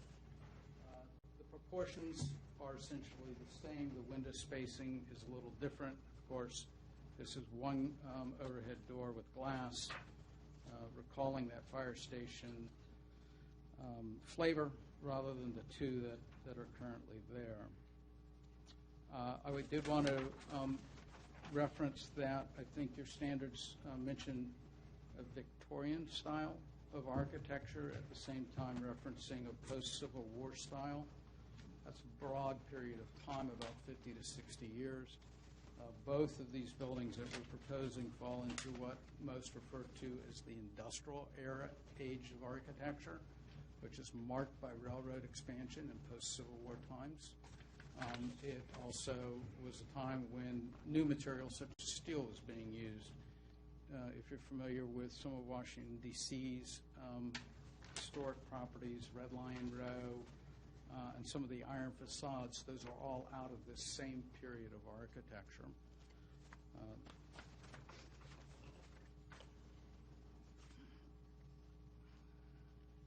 Give me a moment. I'm trying to refresh my mouth. I've run out of saliva. Staff asked us to respond to each of the articles under Section 58-599, which starts on page 4 of our supplemental information. And I'm hoping that you've been able to read through those. It's a bit lengthy to go through them one by one. If you have questions on them, I'm happy to answer them. And again, those go probably till the end, all the way through page 6 of 6. The economic or cost analysis that we prepared basically does a comparison contrast. It says this is what it's going to cost to preserve and reuse. This is what it's going to cost to build new. And where we have the same cost without a delta between them, those are referred to as cost neutral. So, for instance, the removal of all the hazardous materials, we're going to pay for that whether we preserve the buildings or whether we demolish them. So that is a cost neutral item.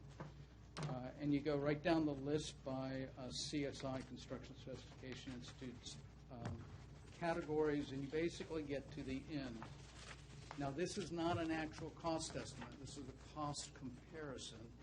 So all we're doing is comparing the deltas between the two options. And then from that, we're able to generate revenue based on the square footage that we have available. We take that revenue, we divide it into the cost, and that gives us a return on investment. The lease rates were actually taken from here in town. We understand the town actually leases a property next door. I think that's at 22. She wasn't sure. It was either $22 or $23. I split the difference at 22.5. And then we checked in with some of the Washington Street leases, and they're paying $33 a square foot. So we were using just the same amounts. We're not trying to outcompete the town by any means. And assessing what the return on investment will be, and you'll see that if we preserve with a smaller square footage, we're 6-year payback, whereas if we're able to demolish and rebuild new, it's about half the time. Of course, larger buildings bring more revenue to the town through taxes, business taxes, as well as meal taxes from a restaurant. And you get a larger number of in-town residents if they end up going residential. Were there any questions on that data? Probably put you to sleep, but it's good bedtime reading. I know, my apologies, Chair. Go ahead. I know, sir, you said this is not a construction cost estimate. Did you go out to bid for any of these costs, or are these just numbers that you came up with? These are from MS Means, if you're familiar with that. Okay. It's a national cost index. Okay. As well as some localized prices, because Means as a national index doesn't always reflect locality. I'm sorry, And what was again, it's a comparative type of arrangement. course. So the mechanical system, for instance, in new constructions, it costs much more because it's a larger square footage. Whereas in the smaller footprint, it'll cost less, but that's a non-insulated building, so we're going to have to actually overheat, overcool. So those were sort of the deltas that we were looking at. Within that sales agreement, whereas purchaser desires to use the property for a wine bar and/or pastry shop, that seems like we're looking to repurpose the building, not redevelop the building. Would that be correct? No, I'm not reading that at all. See, I read through this document pretty carefully. I didn't see anything about repurposing or preserving. And I was looking very hard with it because I'm trying to be fair with the evaluation. The only thing that I could see where the purchaser made a commitment was to have a wine bar or pastry shop. They can do that in a preserved or new building. Probably much better in a new building. What was the feasibility period on that contract? Was it 60 days, I believe? Do you remember what the feasibility? Or study period, whichever you prefer to call it? I think 30 or 60. Yeah, I believe it's 60 here. Within that 60 days, did you do any analysis on the building, any inspections on the building, anything in those regards? I think it was just. And I apologize, sir, if you were to speak, could you just please come up to the podium? I think it was just, we just did because what Art Miller told us was the building was more, we needed to do the test on asbestos and lead and stuff like that. We didn't I don't think we believe we did anything structurally for that building. Did you do any tests at all on the building? The lead and asbestos. The lead and asbestos, Yeah. outside of that, no other test? Yeah.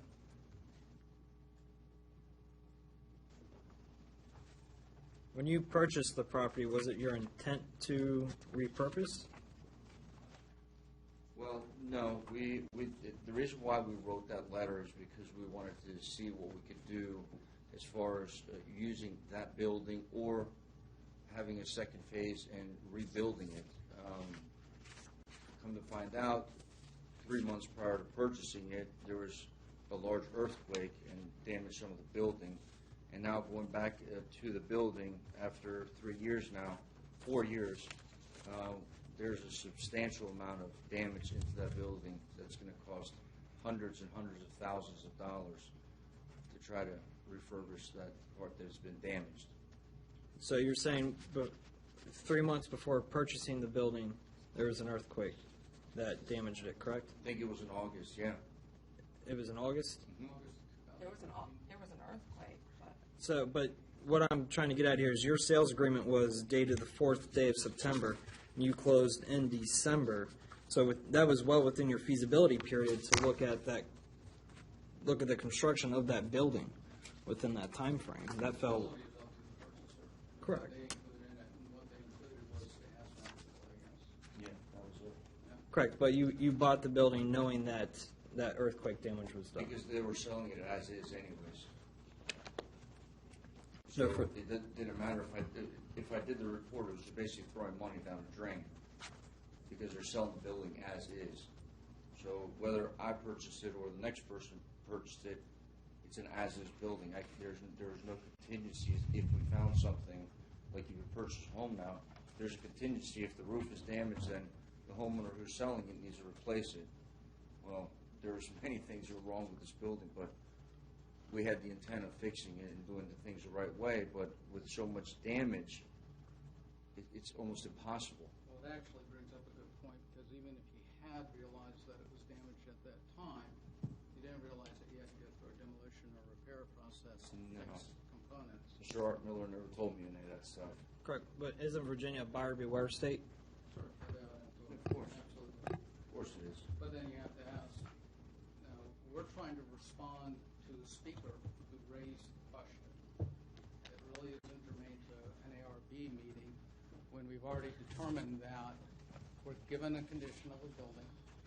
Is it a better return on investment to try to preserve it and deal with the issues that we have, or to seek a demolition permit and rebuild it and get a quicker rate of return? And it is beneficial to the town as well, in terms of tax revenue, jobs, new inhabitants. I think that when you are thinking about purchasing in a historic town, that you should consider that ahead of time, that you're going to have to get permission to do any changes, especially a demolition.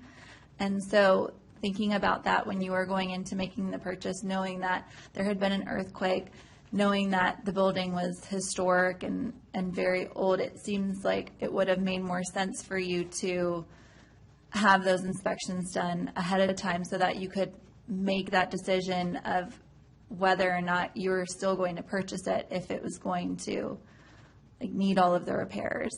Because it seems like we're talking about that preserving it is so expensive, but investing in the new building would be a better investment. But you knew that going into it, that you're purchasing the old building in the historic town, that there might be issues like with us saying, no, we don't want it demolished. Because I personally don't. I see it as a piece of our history, something that people value greatly. And looking at the new structure, to me, it doesn't look anything like the fire department or the other building behind the old bank building. It doesn't look anything like it. So to me, being a resident here, it doesn't represent the history of the town in any way, which to me is one of the most appealing things about Haymarket, is its history.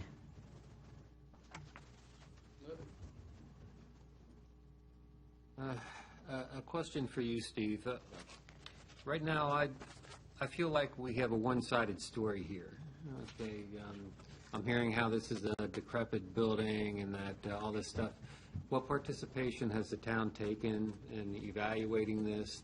Are there any evaluation reports submitted for this saying that how decrepit and this building is and how it can't be put back together? Has any of this stuff been put together so that we have a neutral evaluation of if this building truly is not repairable? So what the information I have is the most recent study that he's submitted for this meeting that is that comparison. The applicant has submitted. That's correct. Okay. Has Joe Barbeau? I don't know of any study that the town has done, and I could be wrong. Or There may have been participated something. in? Does have we got a report from Joe Barbeau? I haven't gotten anything. Okay. You guys gotten anything?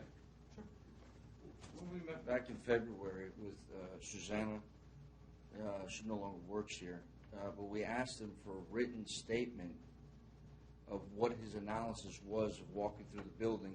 We've still yet to receive that. Okay. Did you ask Ms. Murray that when you met with her a couple weeks ago? Yeah. Did we hear any response from Joe?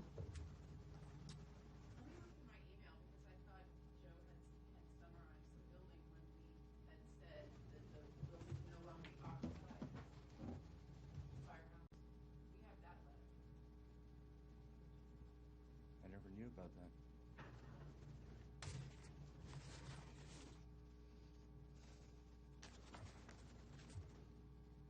To gather my thoughts. He said that it cannot be occupied? Is that what you're saying?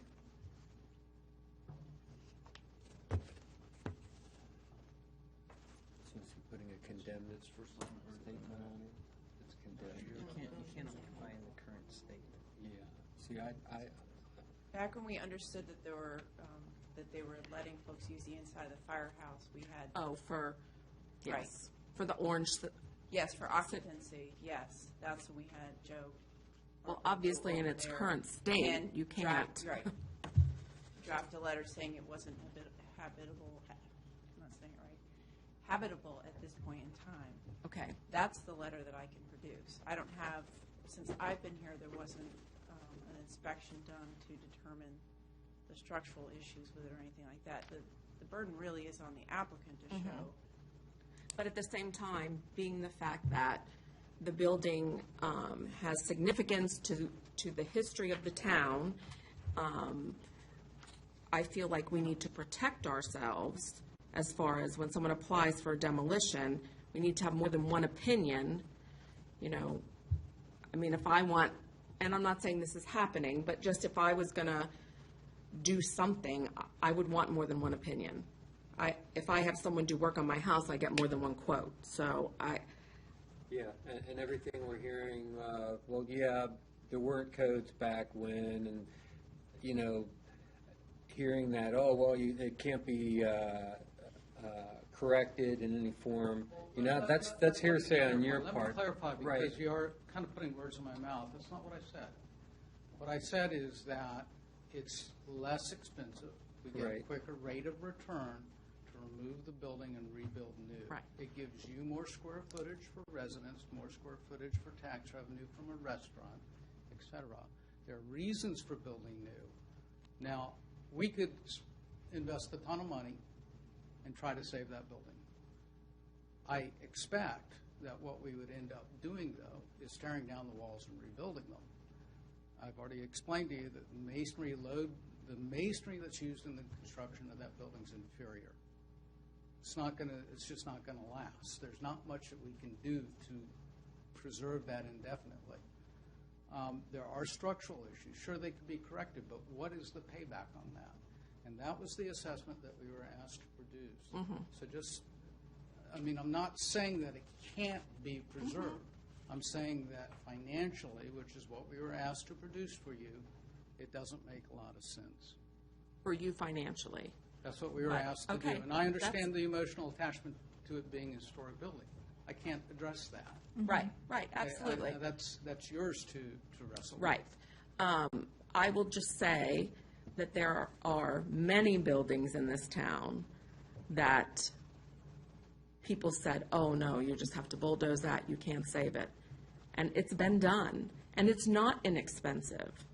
But in a town that has a historic overlay, you just can't go through and bulldoze everything and build something that looks like it. It's just not who this town is. And, you know, so many people said that the house where Cookies and Cream is now, oh, no, that's going to fall apart. Once you put it on the thing and you move it, it's going to fall apart. Well, it didn't fall apart. And there is an establishment in there that does have to do food and sanitation. And I will tell you that that building was disgusting inside. There were offices in there. It was not nice. But to the person who bought it and then to the town, they respected that enough to do that. And I know you don't think that the bungalow could be moved and restored, but, I mean, there are so many things that are built onto these buildings. The bungalow building? Yes. Have you been inside? Yes, I have been inside of Have it. you guys been inside of this building yet? Yes, I have been. I have not been in for the mere fact that we're not allowed to have entry into your buildings without your permission with you. I was in it with the That's fire fine. chief. I would love to take you guys No, out I there. was in with I the- own like 50 hard hats, so I could take you all out. No, there. I was in, I was in with the fire chief, right before the building was sold. I did a walkthrough with he and his staff and, several other town people. Right. So why did what's the guy's name? The inspector. You Joe have? Barbaro. Joe.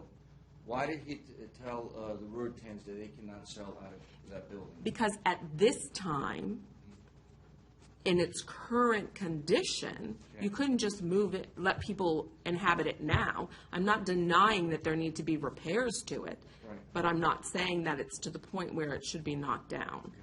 So and this leads off to another thing.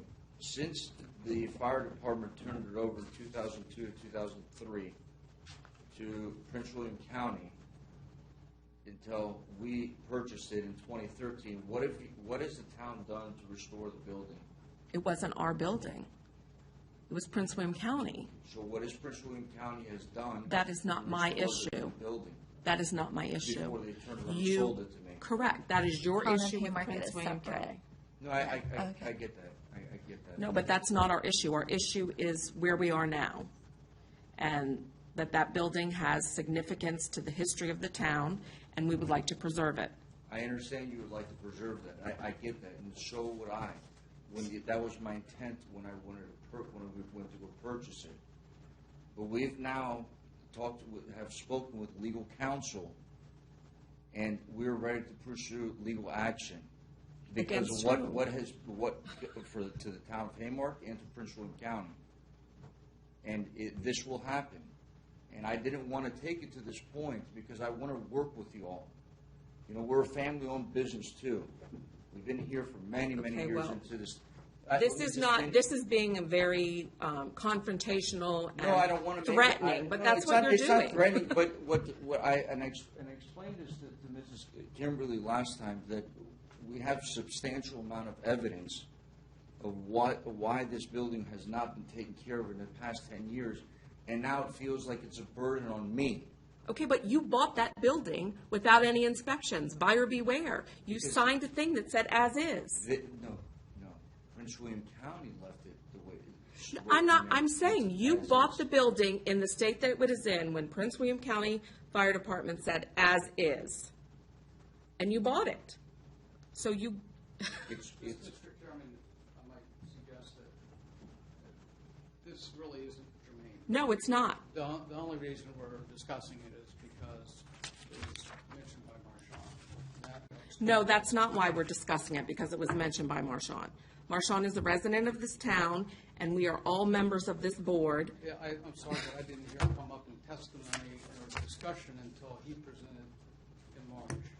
So it's. This it is discussion's what been it going is. on for a long time. It has nothing to do with Marchand's opinion. It is what it is. We find ourselves with a dilapidated building and have a developer who's willing to rebuild something that is close to it. We can even match it exactly if that's your preference. But we need to move forward. I mean, he is looking to make a significant investment in this town's future. Okay. With that said, Mr. Chairman, I'd like to add something. The town has specific guidelines for demolition guidelines, and Yes. I passed those out to you Yes, sir. at the beginning of the meeting. I gave a copy to the designer, and it's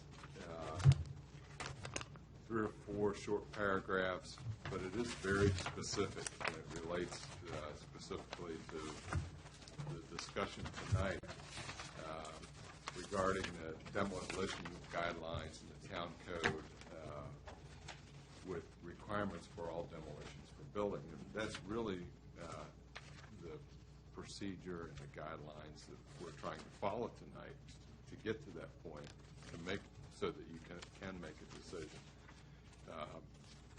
So these guidelines will help you get to the decision of making a recommendation on the demolition. There is a lot of history with it. It does mean a lot to the town. I think all of the items have been addressed. I can't say specifically, and you might want to try to address that at this point, but I think the 3 bulleted items have been addressed, and at the very last bulletin says if an applicant is successful in demonstrating that historic structure is a candidate for demolition, then the ARB acts. So we're at the point, that very first point of these 3 bullets of trying to demonstrate to the ARB if this is a candidate. And I think the applicant needs as much guidance as he can get to move things forward, as everybody has talked about. So that's my 2 cents. I just want to draw your attention to these guidelines. It's very important.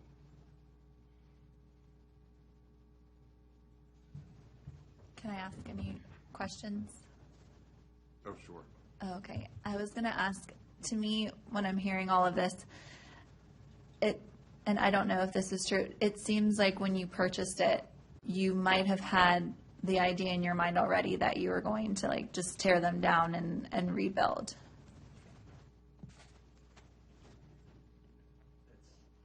You can't say that about me. No, I'm asking you. No, that was not our intent. Okay. That was never our intent. We love I own a winery in Delaware, Virginia, and I pass through the town of Marshall every single day, maybe 3 or 4 times a day. Mhm. I love what I don't know if you've been there before. I have. I love what they've done there. It's so beautiful. The Gentle Harvest, Mrs. Lerner, Field and Main. I mean, they've done Joe's Pizza. I've known them. I know everybody in the town, whole community, and I love what they've done. Mm-hmm. But it's taken so many years to get to that point because the buildings were so run down. There was people living in there that shouldn't have been living in there. There was drugs and a lot of things going on negative, and it was not turning positive. And thank God for Peter Schwartz that he finally put his foot down and says something needs to change. And you drive down the street, it has brought so much life. It reminds me of how Middleburg is. And every time I drive past this town, I get nervous. Our kids go to St. Michael's here, and I get nervous every time they play in the grass area with the old building that has a fence around it. I mean, we're just kicking the can down the road. We're here to spend millions of dollars to get the property, bring jobs to the community, get people to start coming around this town. We can't keep kicking this can down the road. I understand there's sentimental value to this place. I get that part. And that's why we designed something that resembles it as best as we possibly can. I can't keep a building there or put any tenants in there and be held liable for something down the road for the building, another earthquake to happen, and for these center blocks to literally explode because they're made of sand. You mentioned Field and Main, which is one of my absolute favorites. They're awesome.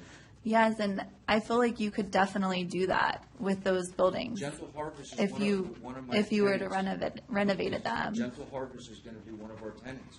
Wouldn't you like to see Gentle Harvest here? I would love to see it in those buildings, But you in can't- those you buildings can't- renovated. I'm sorry, man, but you can't use them. I've paid thousands and thousands of dollars for engineers to come in here. I would love to keep the buildings, but you can't. You're not going to be held liable if my tenants, something happens to them. I am. And I have that burden over my head, and I have a family at home, that I don't want that burden over top of my head, and neither does my insurance company. And to insure a property like this, of an old property versus something new, I'm paying thousands and thousands and thousands of dollars a year to keep something like that in place. But then Even why if did we you fix buy them. it? If why did you buy those buildings, knowing that they're old? If you knew that there was going to be all of these different expenses. Well, I'll put it to you this way. I had less than 48 hours, and I met Art Miller at the ice rink. Less than 48 hours to give a presentation of what we wanted to do to the building. We obviously went into the building. We didn't have too much time. And I remember this clearly, that we met Art Miller at the ice rink, and we discussed, he was like, Sergio, you have to put an offer immediately. So I called our realtor, and we found out that we could put an offer in this building, and we were competing against 7 other potential buyers. But the reason why we put that letter together of intent was because we wanted to revive this place. The town didn't want to see a gas station. The town didn't want to see a laundromat. Those are the type of people that we were dealing with and competing with to purchase this property. No? So then I guess Art Miller was telling me a lie then. Well, I don't know, but I have the other offer letters Okay. from a dance studio and a. Gotcha. But I'm just telling you what Art Miller told me. He says, Sergio, you're competing with a laundromat. One guy wants to put a 7-Eleven. That's neither here nor there. That's 4 years back. Let me make a suggestion, because I think we're going to continue to go around and around in circles about why you bought it and so on. I mean, the contract says what the contract says, sales literature says what the sales literature says. Let's dig a little deeper into the value that you assign to the buildings, and I'm going to go real granular with this. Is it the facade? Is it the entire building structure?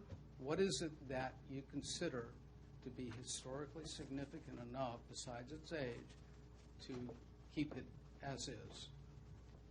And where I'm going with this is some of the work that's been done on 14th Street in D.C., which are buildings with huge national historic significance, where they're essentially salvaging facades rather than salvaging buildings. It's the building, it's the structure of the building that's presenting such a problem. Salvaging a facade might be a place that we could compromise. Now, I haven't cleared that with you, but Okay, that's a that suggestion. building was built by the people of Haymarket. The money was raised by the people of Haymarket. It was built with their blood, sweat, and tears. They needed that fire department. They went out, they raised the money, they erected it, and all of that is a part of the history of this town and what the residents of this town love about this town, that when there is a need, that the community comes together and they support each other and they do what needs to be done. So the entire process of that building and what it stands for is what this town is about. And at this point, with the information that has been given to me, I am not willing to issue demolition permits with the information that I have. I would like to hear from our building inspector. I would like to have an independent engineer. Well, why didn't we discuss this a month ago when you asked us specifically what we needed, and we've given you that information. Hang on. But that's what I'm not understanding. No. You guys keep telling us what you guys want, but it seems like every month that we come back, you want something Okay, different now. so last month, first of all, what was presented to us was not the school plan. For last month's meeting, we came in and there was another packet that was given to us. And then when we came to the meeting, you came to us with the idea of the school. And that's where the financial piece came in, because to us, it didn't make any sense that you were going to use that corner of property to house a school. It just seemed like everything was not thought out. So that's where I believe that the financial piece came in to say, what's the thinking behind this? And you're going to use the school to actually, turn a profit on this investment that you have. To me, that's where my thinking of the financial request came in. So it's the use. Well, yes and no, but every time you come in, it seems like there's a different. I did clarify at our last meeting, you can look at the video if you want to, that buildings were not going to be changing. The buildings were going to remain as they were. Okay. To me, the massing and size of this building and the design for that corner is not something that I am comfortable with in this design. So use, massing, and size. Use is beyond my purview, but For me, what's most important is maintaining the architectural style, like the facade, like you said. And if there was a way to renovate the interior and using it for any number of different businesses for either building, but if you were able to renovate them in a way that they would be safe, that people could use, I think that everybody in the town would be so happy about that. But if you were to tear them down or to completely redo that whole corner, I don't think, I know that I wouldn't be comfortable with that. If you were coming and saying that you were going to tear down certain part of the additions to the firehouse, like I know that you mentioned, that were added on after the fact, I think that would probably be something I would be comfortable with. But the original firehouse structure, the white the way that it was built when they built it, I think it should stay the same and should look the same. So I think this is where we may have ended up at the end of last hearing, was that portion A was considered of value. Yes. The most value. Mhm. Bungalow, not so much. The later additions, not so much. When you say the bungalow, we're talking about the house that's behind Yeah. the old bank building. Portion A, if you've read the building assessment report, is that, I guess, original piece that has the gable on it. And I think that's where we were kind of ending up last time, but. That's correct. See, I might be on another, like, I don't know. No, I stay probably here. disagree. I don't want any of it demolished. I don't mind the additions being demolished and added on somehow. If you needed more space, like if you had to rebuild the additions onto the firehouse, as long as the original part stayed the same. But as far as the bungalow, I wouldn't even want to see that demolished. I would want to see that restored. That's just my personal opinion. I would agree with you. There was a beautiful article written in the Haymarket Lifestyle, and I'm going to just read an excerpt out. I'm not going to read the entire thing. We'll enter into the note that page for the record. But there was no fire department at that time. Whenever there was a fire in the village, everybody grabbed a bucket and ran to the nearest well. Needless to say, a building suddenly survived a fire. Haymarket and Gainesville District are indeed fortunate to have such a splendid, at that time, volunteer fire department established in 1947. The establishment of the volunteer fire department in 1947 was a great gift for the town, which had depended until that point upon enthusiast residents equipped with well buckets to keep the largely wooden houses out of danger. Pretty much on that note, we want to keep that history of that firehouse there. I mean, and I think that's what we're coming to the conclusion of. Whether it be, some folks may think just portion A, some folks may say the entire building, but wanting to keep that historic structure as it stands today, whether it needs to be going inside and being redeveloped in the inside and repurposed and brought up to code, may so be, but in my personal opinion is I'm wanting to keep that structure. 1947 era structure or the entire structure? The establishment of the building was built in different stages, as we all know. And this article states that the fire department was established in 1947. The volunteer fire department was established. So I think from county records, the portion as you face the building from Washington, the portion to the right was built in 1949. There's no records about when the rest of it was constructed unless you have something to share. I do not. I'm just reading the article saying that the fire department, the volunteer fire department, was established. Correct. Not stating anything about the actual year of the building, but that the volunteer fire department was established in 1947. What about, you commented last time on the bungalow, you said you wouldn't mind seeing that. Correct. Me personally, yes, sir. You personally? Yes, sir. Yeah. How do you stand on that now? I still, personally, am okay with the bungalow coming down.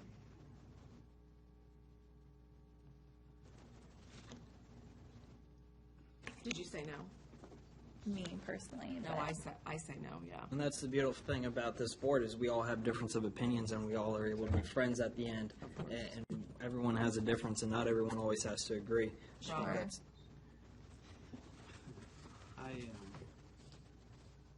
I see two real points. Number one, obviously, to me anyway,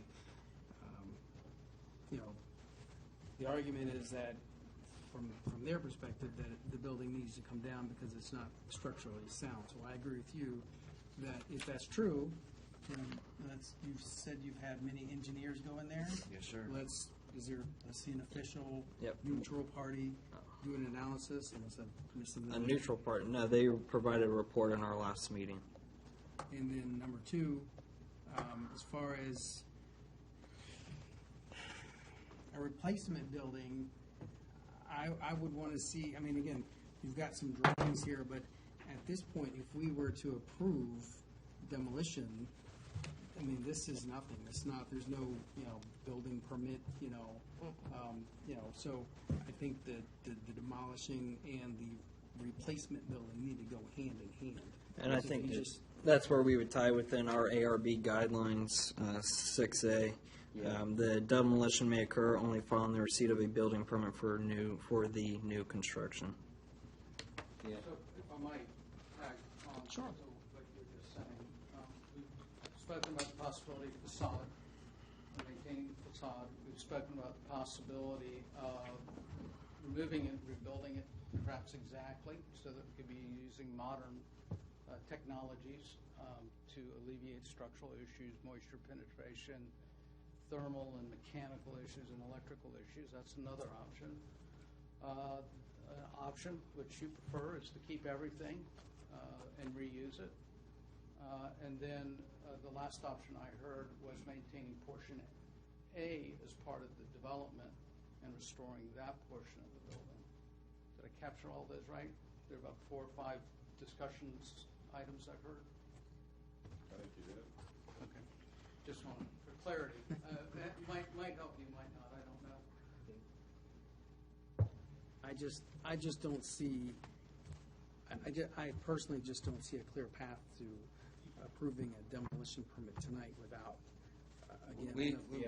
We would like an answer tonight, because I have steps that I need to follow through as a spokesperson of Z Properties. There's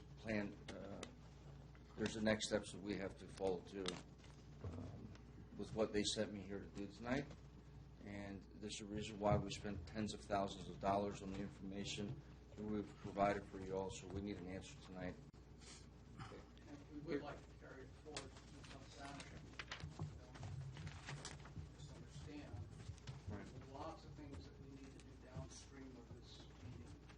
There are lots of things that you're going to want to see again, but we do need something to do before. My thing is, once you demolish the building, you can't get it back, and there's nothing here, again, you've got some nice, drawings and whatnot, but, once it's gone, it's gone. I mean, there's no, how do we know you're gonna, keep the facade? Demolish it, go ahead. Oh, what happened to the facade? I see no, But make it Contingent on yeah, just like tonight with the earlier folks, Mrs. Roseanne, I know her very well. And Mr. Wagner, I know him very, very well. I know all these people that were in They're here. all different instances. No, I understand that. Yeah, I get that. I understand that. Give me some contingencies to work with. The issues with the contingency on that part is that we issue it, it gets demoed, and then at that point, maybe the funds are not there to move forward, maybe you decide to sell it. Trust me. Correct, yes, sir. I'm not worried about the money. Understood, sir. But what we're saying is, worst case scenario, something happens to Z Properties, they're not able to build on that property, and now we don't have that firehouse. My reservation is I would like to hear from our building official. You asked him to go in, you asked him to walk through. I would like to hear his opinion, and if you want a decision tonight, my decision is going to be to say no. I will not vote on issuing a demolition permit without a more solid plan, and without a plan that has come to fruition enough that a building permit is about to be issued. They should go hand in hand. So what I want to know exactly what you want before we proceed forward. You want a written statement from your building official? Is that what you're telling me? I'm going to inquire to him what his professional opinion of the soundness and the structure and all the things that he discussed when he was in the building with you. Is he licensed in the state of Virginia? Yes, of course he is. I got to ask these questions. I got to ask these questions. Okay. You have 2 reports from a licensed architect, myself, and a licensed structural engineer. We would like something of an equal part. Okay, you asked me what my opinion was, and I told you that I was going to ask my building official what his opinion is. And I'm sure that a part of that is going to be, he's going to recommend that we call in an independent engineer and architect to establish the building. Mr. Zizio said that he would like a decision made tonight. If I'm to make a motion now, my motion would be to deny the demolition permits, because that's what you're asking Give the permit to demolish the bungalow then. Because I don't want to demolish the bungalow. I don't want to demolish any of it. Chairman, I have a motion. I motion that we deny ZP 2016-037, ZP 2017-007 Z Properties LLC 14941 Washington Street, 6707 Jefferson Street for the demolition of the buildings. I got a motion, I second the motion. and I got a second. Any further discussions by the panel here? Okay, I want to say, I understand exactly what Susan's saying about wanting to get a full picture of it. That's one of the bullets I have. I also am looking at what you're projecting here, and I just don't think the site plan would follow through on the Planning Commission just because of parking alone. Plus, we got a 3-story building that needs to go on here. I'm assuming that's for you to get a return on your investment, which I think the size will probably be questionable on whether it's going to be to scale with the residing properties, and that would be a factor that would also be a questionable. And because of all these different bullets, it's too difficult to approve a demolition for me at this point. And I just wanted to make sure that I put this on record as my reasons why I can't do this. So any other questions, any other discussions with the board? Okay, and we'll call for a vote. Can you do a roll call vote? Yes. Larson? Deny. Yes. Edwards? Yes. Cavazos? Yes. Yes. You're voting yes for a denial, Oh, okay. Yes. if that's what you want. No, I'm not. Yes. And Day? Yes, no. Well, we got a full vote for denial. Sad news for you, I'm sure, but you know the next steps, you can appeal it to the council board and let the Just council go- choose on it. I'm just going to turn this over to my attorneys. Sad day. Okay. We'll move on to the next agenda item. The next agenda item is, make sure I'm on the right line here. Yeah, alterations to St. Paul sidewalks and driveways. That is something that has previously been done, and I think Steve just put this in to make sure that Everything he's that was fully up to date. So from E, F, G, and H, all of those have been finalized and does not need to continue on. So we can just mark those as complete. Okay. Okay, we'll move on to town planner update. Anything you can give us? Welcome aboard, Steve. I don't know if everybody's met Steve. So I really don't have any major comments for you. I've been catching up. And as you can tell by the agenda tonight, It was a lot. catching up to do. Yes. Hopefully, at our next meeting, I'll have something a little bit more substantial to report to you, but it's pretty brief tonight. Anybody have any questions for? No, but welcome Alice to our new town. Oh, clerk. yes. She's kind of hiding behind the documentation. She's been there. here less than, she just started Monday, so. Yeah, so we can welcome. So we got her with a budget meeting and an ARB meeting, just Oh, right boy. in a row. Throw her full force into it. Yes, Hope you're we not did. drowning over there.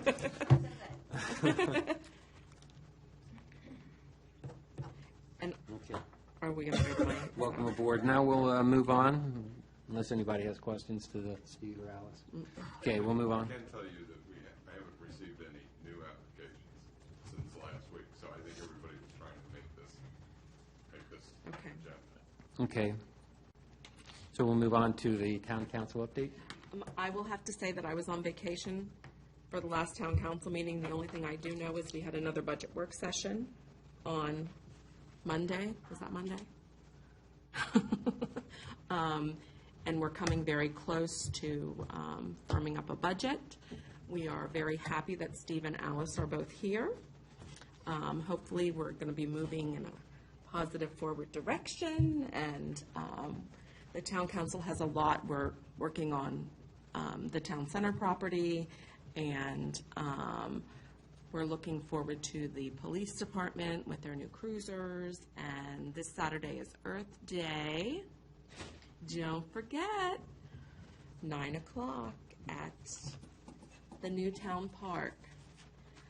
So if everyone would like to come out and be earthy with us, we're going to clean up. We have about, what is it, Kimberly, 55 kids from the high school coming to help us. 60 now. Yes, we're looking for team leaders. If anybody's interested, we'll Please just. contact Ms. Andrews in regards to the team leaders. Yes, yes. And then anything else Connor can share in his planning commission report from the council that I missed. Okay, quick, any questions for Susan? Okay, we'll move on to Planning Commission update. Yes, sir. So the Planning Commission forwarded the zoning and subdivision ordinance rewrite to the town council for their public hearing at their next scheduled meeting, which I believe is May 1, for their public hearing. We also have our, what else we have? We have a public hearing on May 15th for our fiscal year tax rates. We also are having our public hearing on the 1st for our budget. We also, that's on the 1st. And outside of that, I don't think there's any other updates. Mr. Lee, just Yes, one sir. thing, the planning commission meeting date has been changed. Yes, sir. From the May 3rd to the May 10th. Oh, okay. From May 3rd to May 10th, the Planning Commission has changed their meeting. Okay. Okay, any questions? Okay, so let's move on to the next agenda item. Who do I have a motion from for adjournment? Motion to adjourn. Got a motion? Second. Got a second. All in favor, say aye. Aye. Aye. Thank you for. no one is opposed. Oh, man. Adjourned already? Did they? Well, that's good. 5 to 4? 5-4. Oh, that's. How did they let them? Yeah, exactly. Come on. That's so